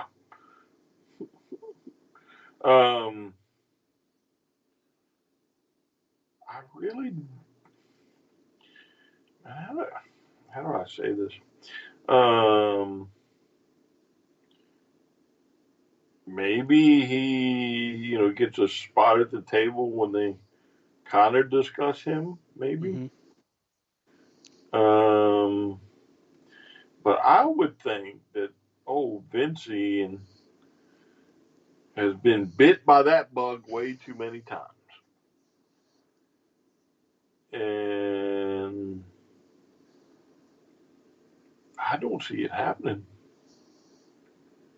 Well, it kind of falls to your point from earlier. What if Cody just doesn't rub the executives the right way? What if they're more along the lines of like, hey, we like Jey Uso better? Well, I mean, apparently, that's Vince's opinion and Triple H's opinion. Like, he's been there how long? Cody? Yeah. Well, I mean, he's been back since 21. All right, so 2 No, years? no. Oh, Yeah, he's been back 2 years, 22 and 23. So 2 years technically. Man, what mark has he left? If he left today, Mm-hmm. what stamp did Cody Rhodes ever put on the WWE for the second time? If he was gone today, nothing. And that sounds crazy, but it's true. Nothing. Because what did he really do? All right, he won the Royal Rumble. So he gets a mention in the history book. That's kind of it. He had a much built up, but poor on the follow through feud with Roman.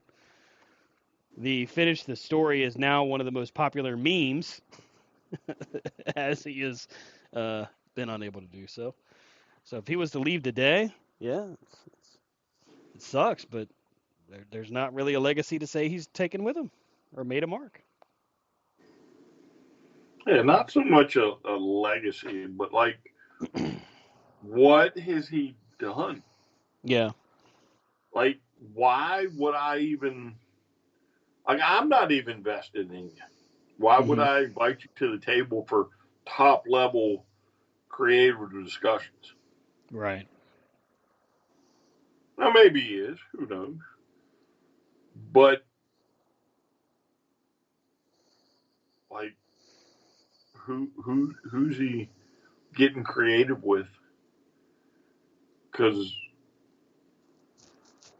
I really don't think it's like you haven't really done anything earth shattering. You haven't done anything to make people turn the channel one way or the other. You're not gaining viewers. You know, there's no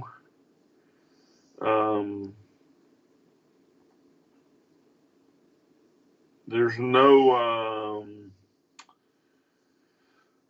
no big plot line or story or whatever that is gripping the industry, making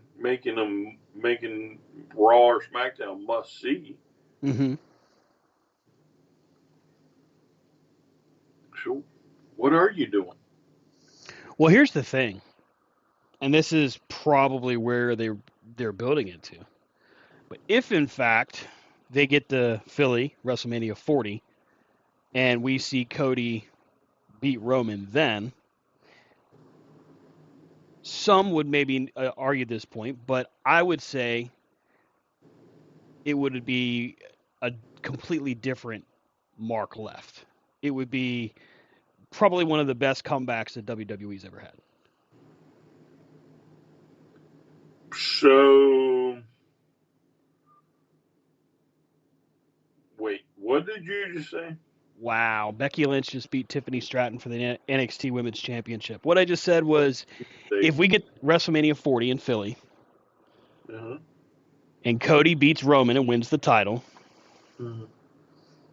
I think there's going to be some, I'd be one of them, that would say it's one of the best comebacks in WWE history.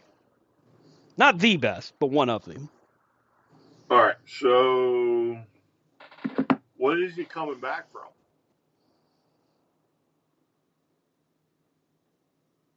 Is comeback the wrong word? Maybe it is. Return? What is he returning from? Leaving the company for, how long was he going? Let's see, 15, 7 years?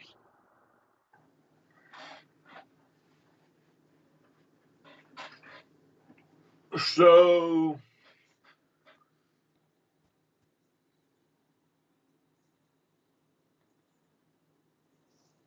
all right, so we're talking, we're make sure I get the context here. Mm-hmm. Because if I get the context right, then I'll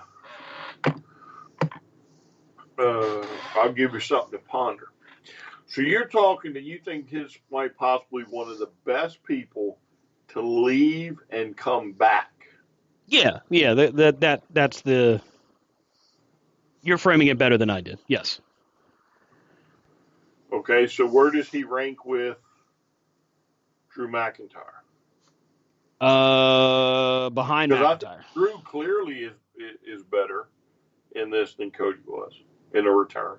So, yes, I agree with you. But if Cody wins the title 2 years after being back, well, it would be almost 3 at that point. It would be. Go ahead. It'd be over 3. Well, next year's 40, so it's 22. This year 23. Be 3 years by that point. All right. Roughly. I mean, maybe a few days off here or there, but pretty much. All right. So, did Drew take 3 years? No. I don't think he did. No. I don't think he did. Let me look that up, but I'm pretty sure you're right. He did not take nowhere near 3 years. When The Rock left and came back, did he take 3 years? No, his was less than a year. Who, As a matter Drew? of fact, no, Rock, when he came back, remember it was kind of forced because of Austin. He had been gone, 6 months, 8 months, something like that. But he came back pretty quick, and then he won the undisputed title from Taker and Angle. Brock? Brock would be a long time. Brock was 2004 to 2014, so 10 years almost. Yeah, but I'm talking about how fast did he win the title? Oh, when he came back, you mean? Yes. Oh, a year. Here's my No, thing. no, less than a year because it was SummerSlam 2014. He beat Cena. Like, Wow, I didn't realize it was that short of a time. Wow. and, and the reason I asked, right, I'm trying to get you to clarify this. It's not a comeback story if it takes you 3 years to get a title. That's nothing to hang your hat on.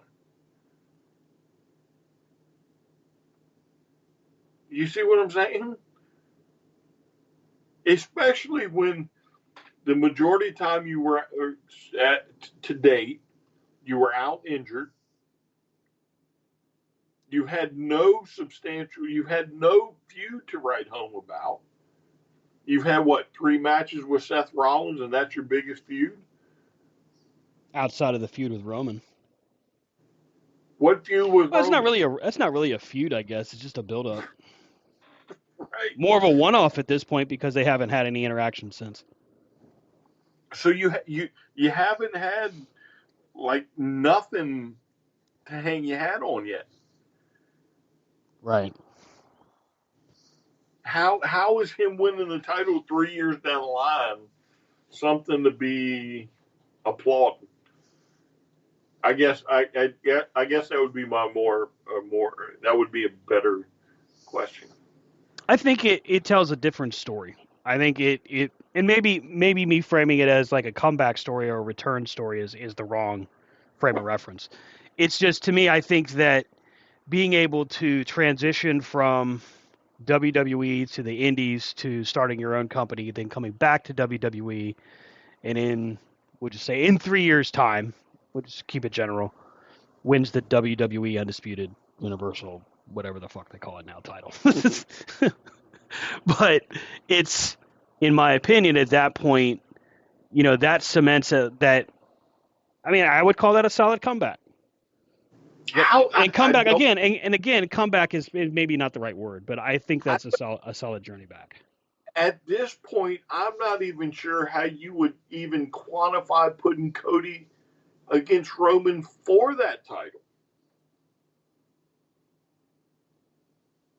I mean, you have the Royal Rumble in your back pocket, Mm-hmm. right? And that's probably what it's going to take, or Money in the Bank, right? Or maybe they do the Elimination Chamber. Winner gets the title shot. A month before Mania. They've done that a few times. Whatever. So yeah. There's a way to get him there. But kindly tell me what he's done to this point in his comeback. Yeah. That puts him in the world title. Right now he's kind of sitting with nothing to do. Right now he's stagnant. Well, stagnant's harsh, but yeah, you could call it that because he hasn't done anything. Outside of his feud with Seth, let's see here. With what, 3 matches? Yeah, WrestleMania, the following month, and then Hell in a Cell with the pec injury. Right. So you can't really call that a feud, right? I'm not going to give y'all the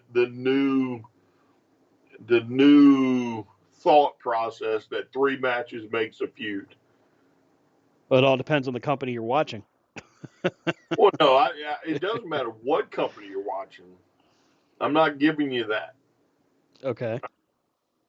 Well, you don't have to. I mean, people are going to argue it anyway. It doesn't matter if I agree or disagree. What matters at the end of the day ultimately is how it's going to be disputed.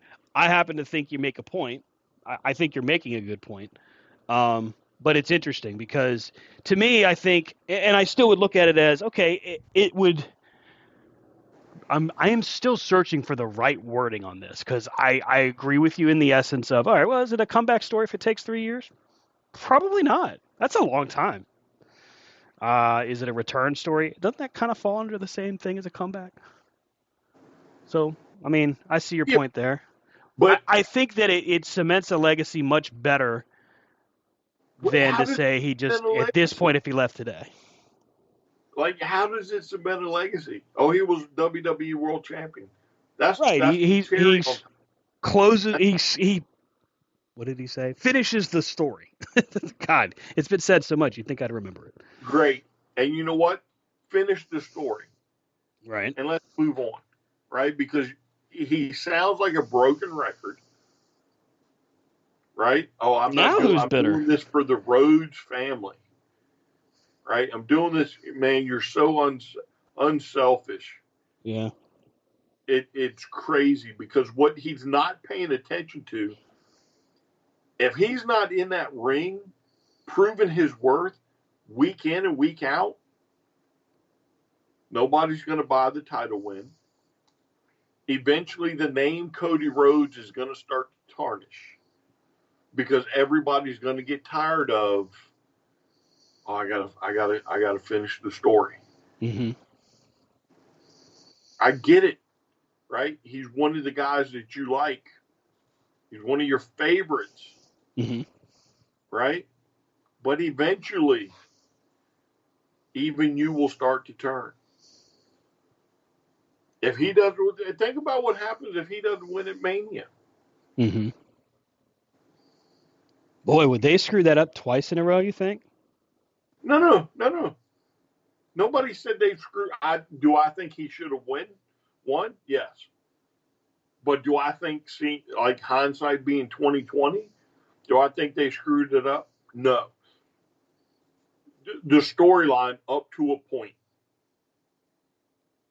Do I think that whole storyline is just basically falling apart? Yes. Mm-hmm. But do I think at WrestleMania they'd screwed that storyline up? The oh my lord, I'm drawing a blank here. The whole tribal chief storyline. Mm-hmm. Do I think, again, hindsight being 2020, I think they made the right move at WrestleMania. I think several months after they made the right move. They screwed up with, they had a shot with Sammy, but again, they made the right move. And you see what I'm saying? Up to a certain point, the move was correct because nobody has faith in Cody Rhodes.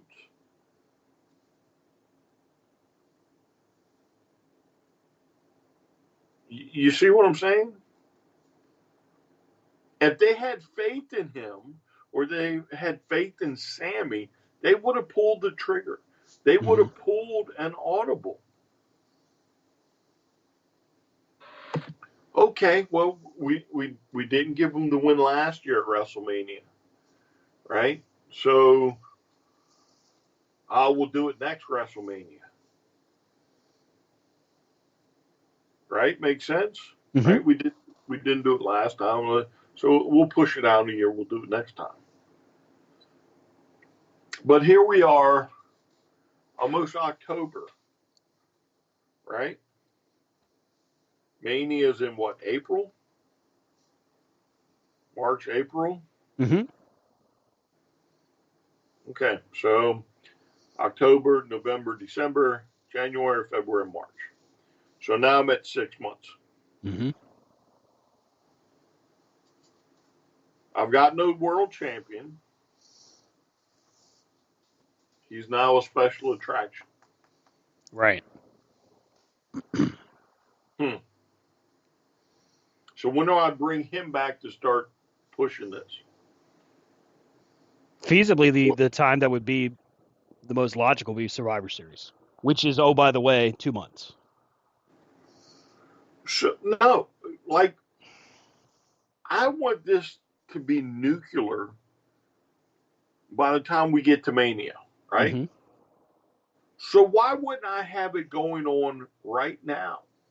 Oh, sure. That's what you would do. But realistically speaking, Roman's not back until Survivor Series. But no, but this is what I'm trying to explain to you. Like, Cody's star is already starting to sputter. Hmm. And the crowd can cheer for him all he wants, but he's not been in any major feud. He's not sniffed any title. Again, we all know he's going to WrestleMania, whatever the next WrestleMania is, and probably going to win that title. Yeah. Right? It's a good bet. But there's no build for it. We're 6 months away and there's no build for it. It doesn't really feel like there's been a build for anything for Mania just yet. And 6 months away is awful close. Yes, because one little slip up can really screw it up. If you It don't only believe takes one injury. Yeah, correct, because that's what happened to Cody. Yep. One little injury kind of screwed that plan up that they had originally for him for quite a while. Look how far it set Roman back. Roman had to have surgery. Remember, late 14, Roman was hot. People were all over it. He goes out, Survivor Series that year. He's not available. He has a sports hernia. Comes back, booed. Wins the Royal Rumble in 15, booed. Gets to Mania, booed. Imagine how that could have been different had he not gotten hurt, and what the plan might have been.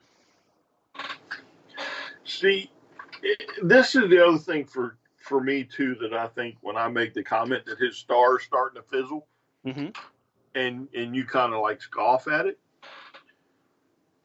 Let's remember that throughout the course of the WWE universe, we have seen these baby faces that were so white hot, they were nuclear. And then what the WWE doesn't do with them, they start to fizzle. Right. They don't capitalize, yeah. Turn on them. Which then ultimately fizzles them that much more. Right. And that's about where you're going to get to here real soon. If you don't do anything with Cody except for just parade him out there and have him beat Dominic Mysterio.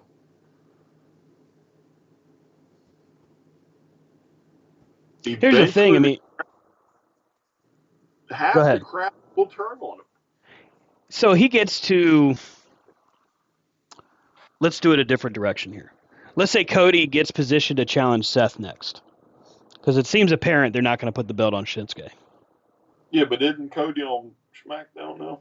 No. At least not yet. Not yet.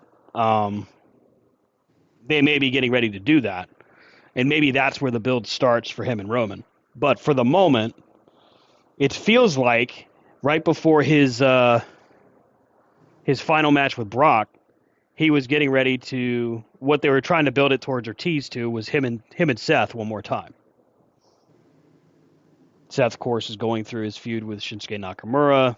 That's getting ready to close out probably at whatever the next PLE is. So maybe Survivor Series we get Seth and Cody. And of course, we've already talked about the world title at that point. If Cody wins that title from Seth and completely deviates from anything mixing with Roman, well, it's all for naught. And then your point at that point, in my opinion, that is the solidification of your point, like right then and there, because he's basically got the consolation prize. Okay, we couldn't let you beat Roman, but here you go, here's the title. You're good for a while. Crowd will love you for a little while longer. Hence the re-shining of the star, so to speak. And then, 6 months later, fizzles back out because they'll take the title off them because that's what they do to their baby faces. Not even 6 months, maybe 3, maybe 2. So, I mean, in a lot of ways, I agree with you because, if it came off as scoffing, I really wasn't trying to. It's not what I was going for. It's interesting because it is a very, very thin line between like where he could go and I know it's a cliche now, but really finish the story and tend to move up in a big way versus how quickly he could just be, I don't know, fizzled out, I guess would be a good word to put, or phrase to say. See, It is a good point. here's the other thing too, right? Yeah. So when he faced Roman this year, Mm-hmm. it was the bloodline. Yep. And it was a very good storyline. Right? Yeah. But at next year's WrestleMania, it may very well just be Roman. And that begs the question, would that be as big? No. I mean, Yeah, I agree with you. I agree you should have pulled the trigger last year. Yeah. I can agree with that. Yeah.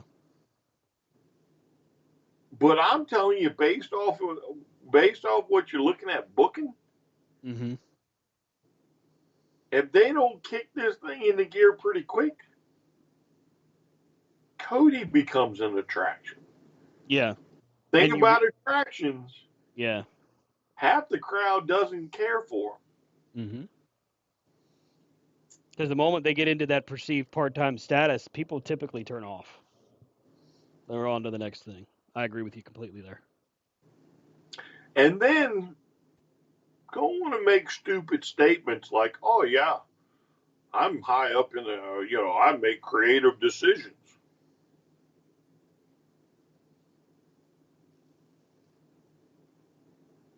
So then people, because again, the WWE universe, I don't think all of them are foolish. Mm-hmm. Some of them are pretty smart. And it's those individuals that are going to pick up on those statements and be like, oh, well, looky here. Hulk Hogan's back. Mm-hmm. And there are wrestlers who are going to hear that statement. Somebody like Sami Zayn, right? Mm-hmm. Oh, man, this guy's party creative now, huh? And when he wins that title, he's going to start getting resented by the locker room. Yeah. Because one, he ain't done nothing so far in his 3 year or 2.5 years back. Mm-hmm. And I'm sorry to tell you that, WWE fans, but he ain't done nothing. Nothing outside of having a WrestleMania main event. Oh, and I'll give it to you, Stan, winning the Royal Rumble. Well, and like I said, like when you asked the question, if he left today, like what does that mean? The Rumble is a mention in the book, but outside of that, shit, there's a lot of people that main event in Mania. Sure. I know that sounds kind of crass, but think about how many of them you've forgotten. There's a lot, But it's that kind of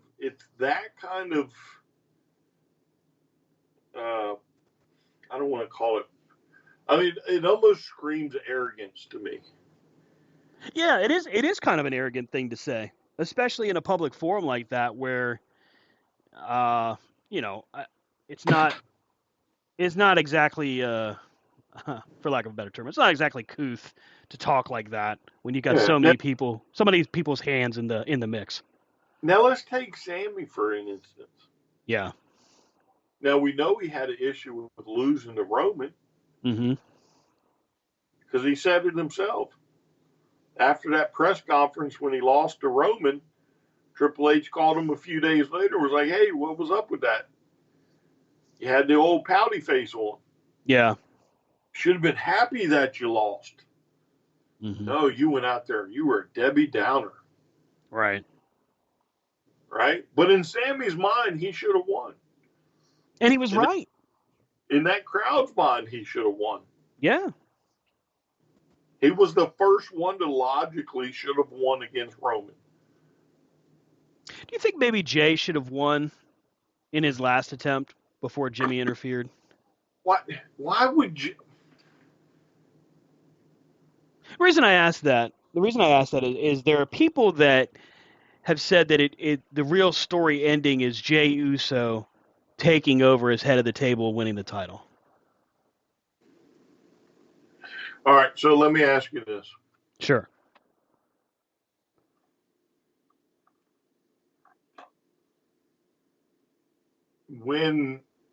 before the Usos joined the Bloodline, did you ever see Jay as a singles competitor? Not at one time. Not even a hint. Up into the Bloodline when he got kicked out, did you ever see Jay as a singles competitor? So during the Bloodline story, when he was becoming quote unquote main event Jey Uso, there were a couple moments where I thought, wow, he might be able to be that guy. Who Outside called of him that, no. Who called him that? You said? Yeah. WWE called him that. I mean, it was commentary, it was fans, it was on signs before they started calling him that, but it caught fire pretty quick. Hell, that's what they call him now when he comes out to the ring. Yeah, it's part of his gimmick. Main event Jey Uso. Whatever. All right, so we got a guy that's not a singles competitor. Notorious tag team competitor. Mm-hmm. Hasn't had a run as a singles competitor. Nothing to gauge as a singles competitor. Right. And then he's supposed to jump to the head of the line when somebody like Sammy, who is a singles competitor, that they turn into a tag team competitor. Right. Cody, who is a singles competitor. And many others throughout the way. But it's Jay who ultimately, who again, who's not showing you anything. Like the Usos have had spurts on the mic to like get you tuned in. Right. Maybe it's that they were always booked against New Day for like 10 years.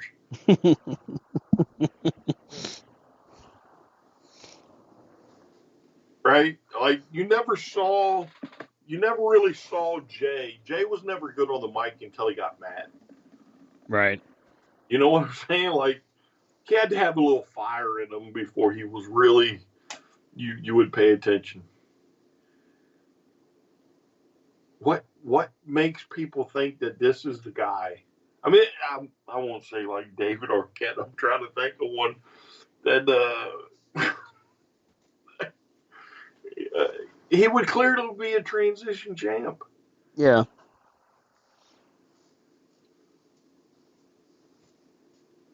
Now, again, that's not to say that if you don't start him on a singles career now, that maybe I'll buy into it. But, I mean, it's so easy to manipulate the WWE audience. Mm-hmm. It's probably easy to manipulate any audience. But,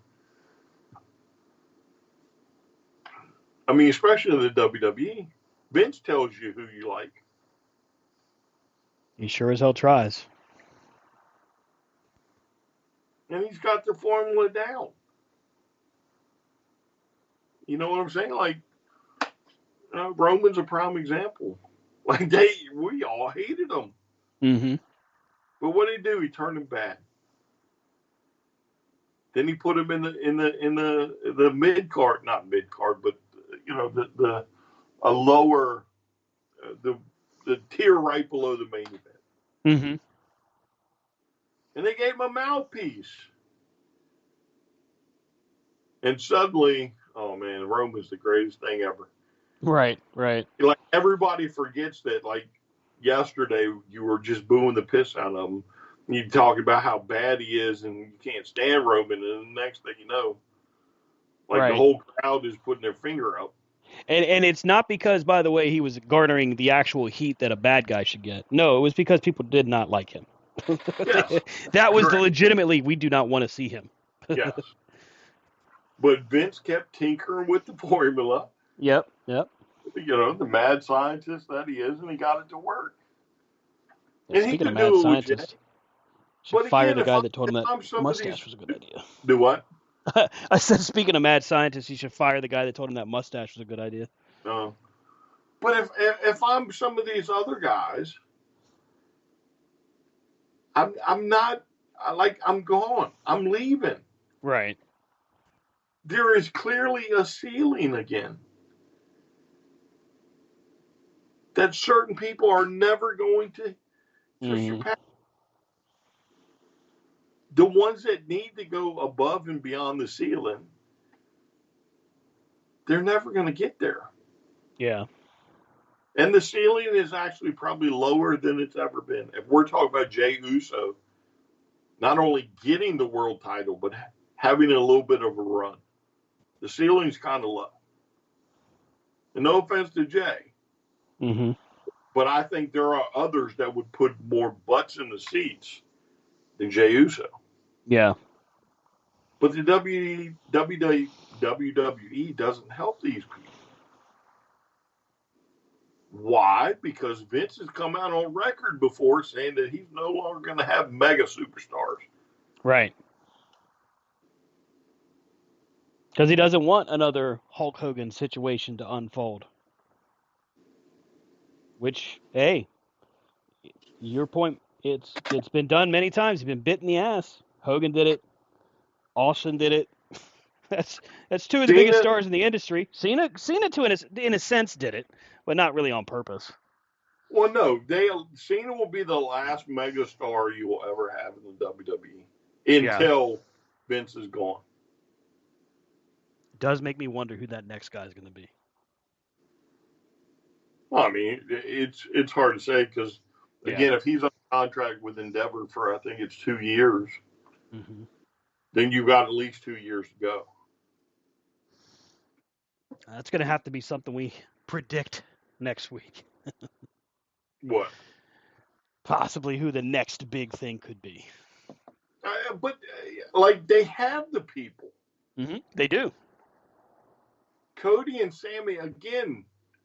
Like I'm not saying anything against them, but you didn't give them an opportunity, and you still haven't given Cody an opportunity.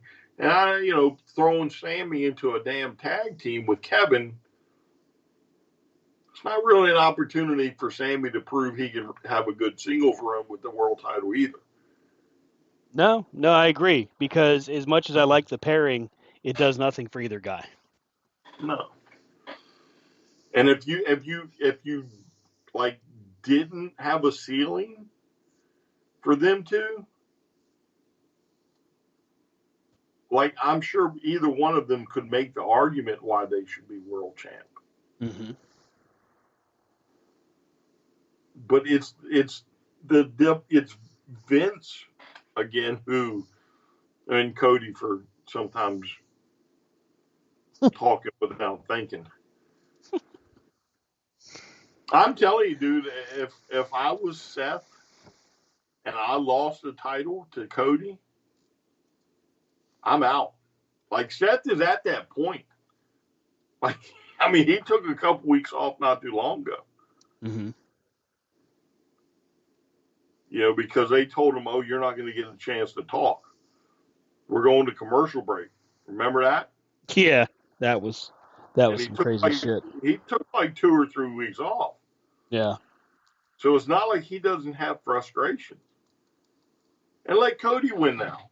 You don't think Seth hadn't heard? Oh, Cody says he's making He's working with creative now. making creative decisions, and all of a sudden Cody wins the title. Mm-hmm. Yeah, that wouldn't sit well with Seth. I can't see anybody that sitting well with. I don't care how professional they quote unquote are. I could see that pissing off just about anybody. I mean, I could easily see Seth saying, "No, I'm just going to sit at home." Yep. And with Seth is going to go Becky. I mean, if I'm Becky, no offense, but now I'm holding the NXT title. Are you out your mind? Yeah. Like I literally just spent years climbing out of this to becoming the biggest female act, maybe on the planet. Clearly in the U.S., maybe on the planet. I don't know enough of them around the planet to pay attention, but she was so over. Mm-hmm. To having her face caved in by Nia Jax, who, Oh man, God, great idea to bring her back. Yeah, but you know what I'm saying? We get back to Becky, like, yeah, like I took and I made a brand for myself, which is what you need. And then all of a sudden, no. Yeah. I need to spark some ratings on NXT. How about you go back and win that the female world title? Okay. Yep, I'll go do it because I have to. Yeah. Dominic winning North American title sure did wonders for NXT. He hasn't been on there in 2 weeks now. But that's like for him, that's where he should be. True. Like, and then if I'm on the NXT roster and Becky Lynch is now coming down to win the NXT title, what the fuck do I care anymore for? Right. Because I mean, if Becky's there, that's 6 months of time you've lost. Because Becky is gonna, if you're smart, you have Becky hold that title for a bit. You capitalize. You can stretch it till the big Mania time takeover. Why not? What else you got going on? Back up to the main roster? I mean, it's weird because, like, on one hand, I can see the short-term aspect of it of, okay, you get, I don't know, 100,000 more people tune into NXT this week, maybe. Just a guess. But then next week, you're not going to see that same number. I like Becky. Don't get me wrong. I'm a fan, but I don't see her moving the needle for NXT like that. Well, but to me, it's not so much moving the needle. Like, is she going to be on there every week? I don't know. Is she going to be on Raw and then have to hop on a plane and fly to NXT, down, what is it, Florida? Yeah, down to Florida. To NXT every week? I guess so. Is she, she's pulling double duty when most everybody else isn't? Or maybe they have no creative for her on Raw, which would be a damn shame.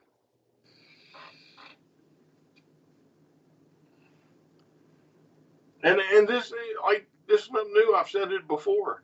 I think it's dumb to have your main rosters drop to NXT and win titles. I agree. Now I guess Becky would probably be the biggest one to do it so far. Well, Becky and Charlotte have both done it.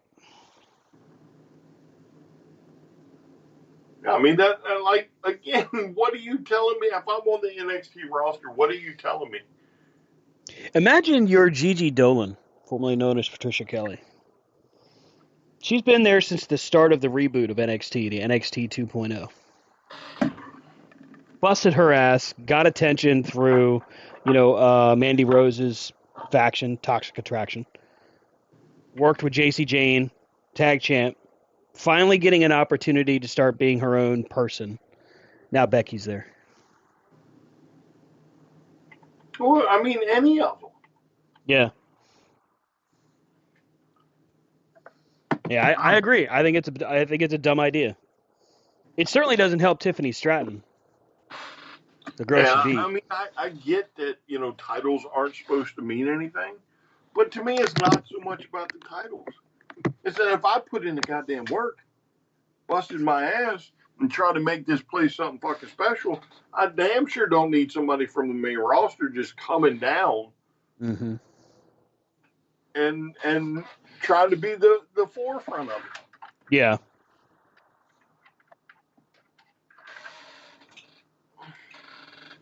I mean, I don't care if you're trying to, let's try and drum up business so we can, put it back on Wednesdays and maybe take on AEW, whatever your thought process. Oh, God, no. Please say no. Please say no. But, like, those guys on NXT bust their ass. Yeah. They're learning. They're trying.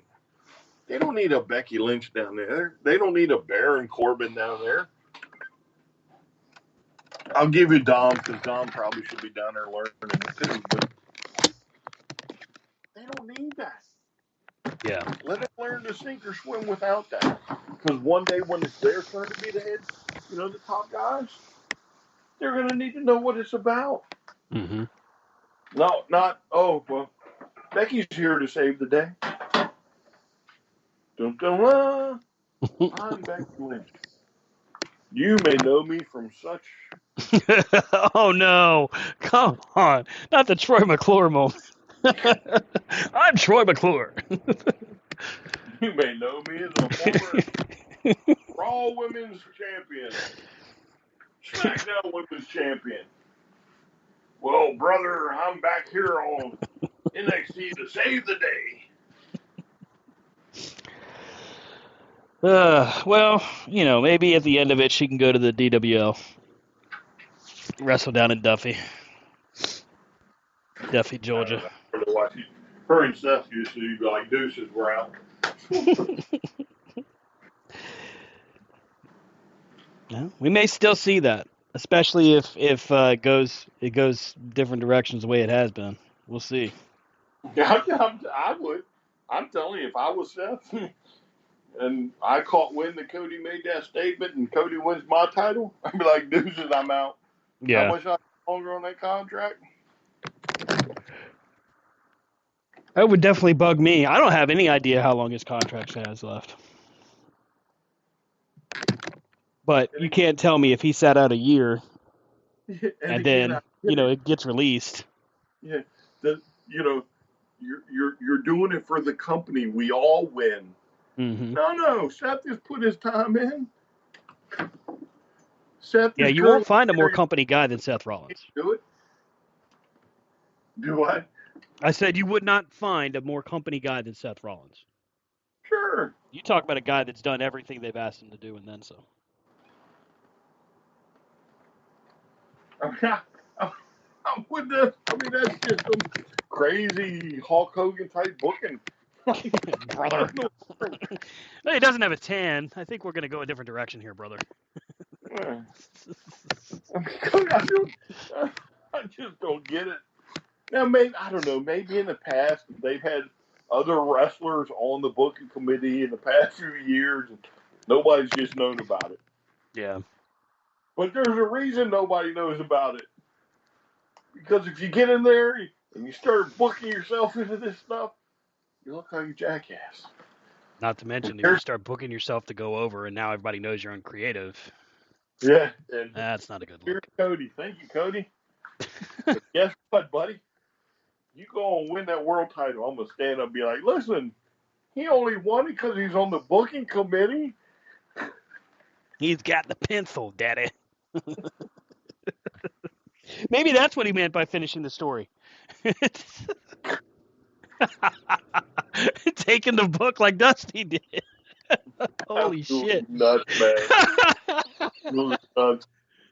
Oh my God, that's awesome. How long is Cody's contract? I think it was 4 years.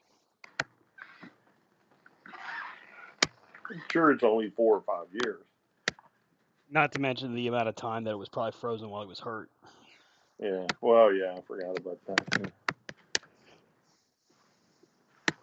That's just absolutely crazy. God, man, you just like legit, like, wow. I tell you what. Somebody really he needs a Paul Heyman. He needs somebody to talk for him. We need to mark the date, September 12th here. If at Survivor Series, Cody wins the title, you can officially say the story is finished because Cody took the book and then he took the belt. Do what? I said you can officially say the story's finished because Cody took the book and then he took the belt, just like his dad. That's now I kind of hope it happens because I want to see the train wreck when it unfolds. Well, Dave Meltzer says in the Observer this week, Seth Rollins reportedly very upset. Oh my God. Sean Ross Sapp thought he made a lot of money off the Punk stuff. And again, what's crazy is, right? What's crazy is there's a track record for this type of stuff. Right? I mean, literally there is legendary stories of guys who took the book and became infamous. It's such a the list is infamous for a reason. Yes. Vern Gagne, Yep. who never got rid of that title. Nope. Ric Flair, Dusty Rhodes, Kevin Nash, Hulk Hogan. Like, well, let's throw Cody in there. Yep. Who would want to join that club? Come on, man. of all the things, don't talk about Fight Club. It's the first rule of Fight Club. All right. Anyway, I'm going too long. Yep. I'm retired. I'm not giving them anymore. All right. Hey, catch up with your boys on the Twitter bot, better known as X. Rob's at Rob Hefner C2C. I'm at Stan Grubb C2C. Brian is at Vlad Dragul C2C. That's VLAD DRAGOOL C2C. And of course, the show is at C2C Radio Show and C2CRadioshow.com. We'll catch up with you next week. We are over time. We gotta go. Have a great week, everybody.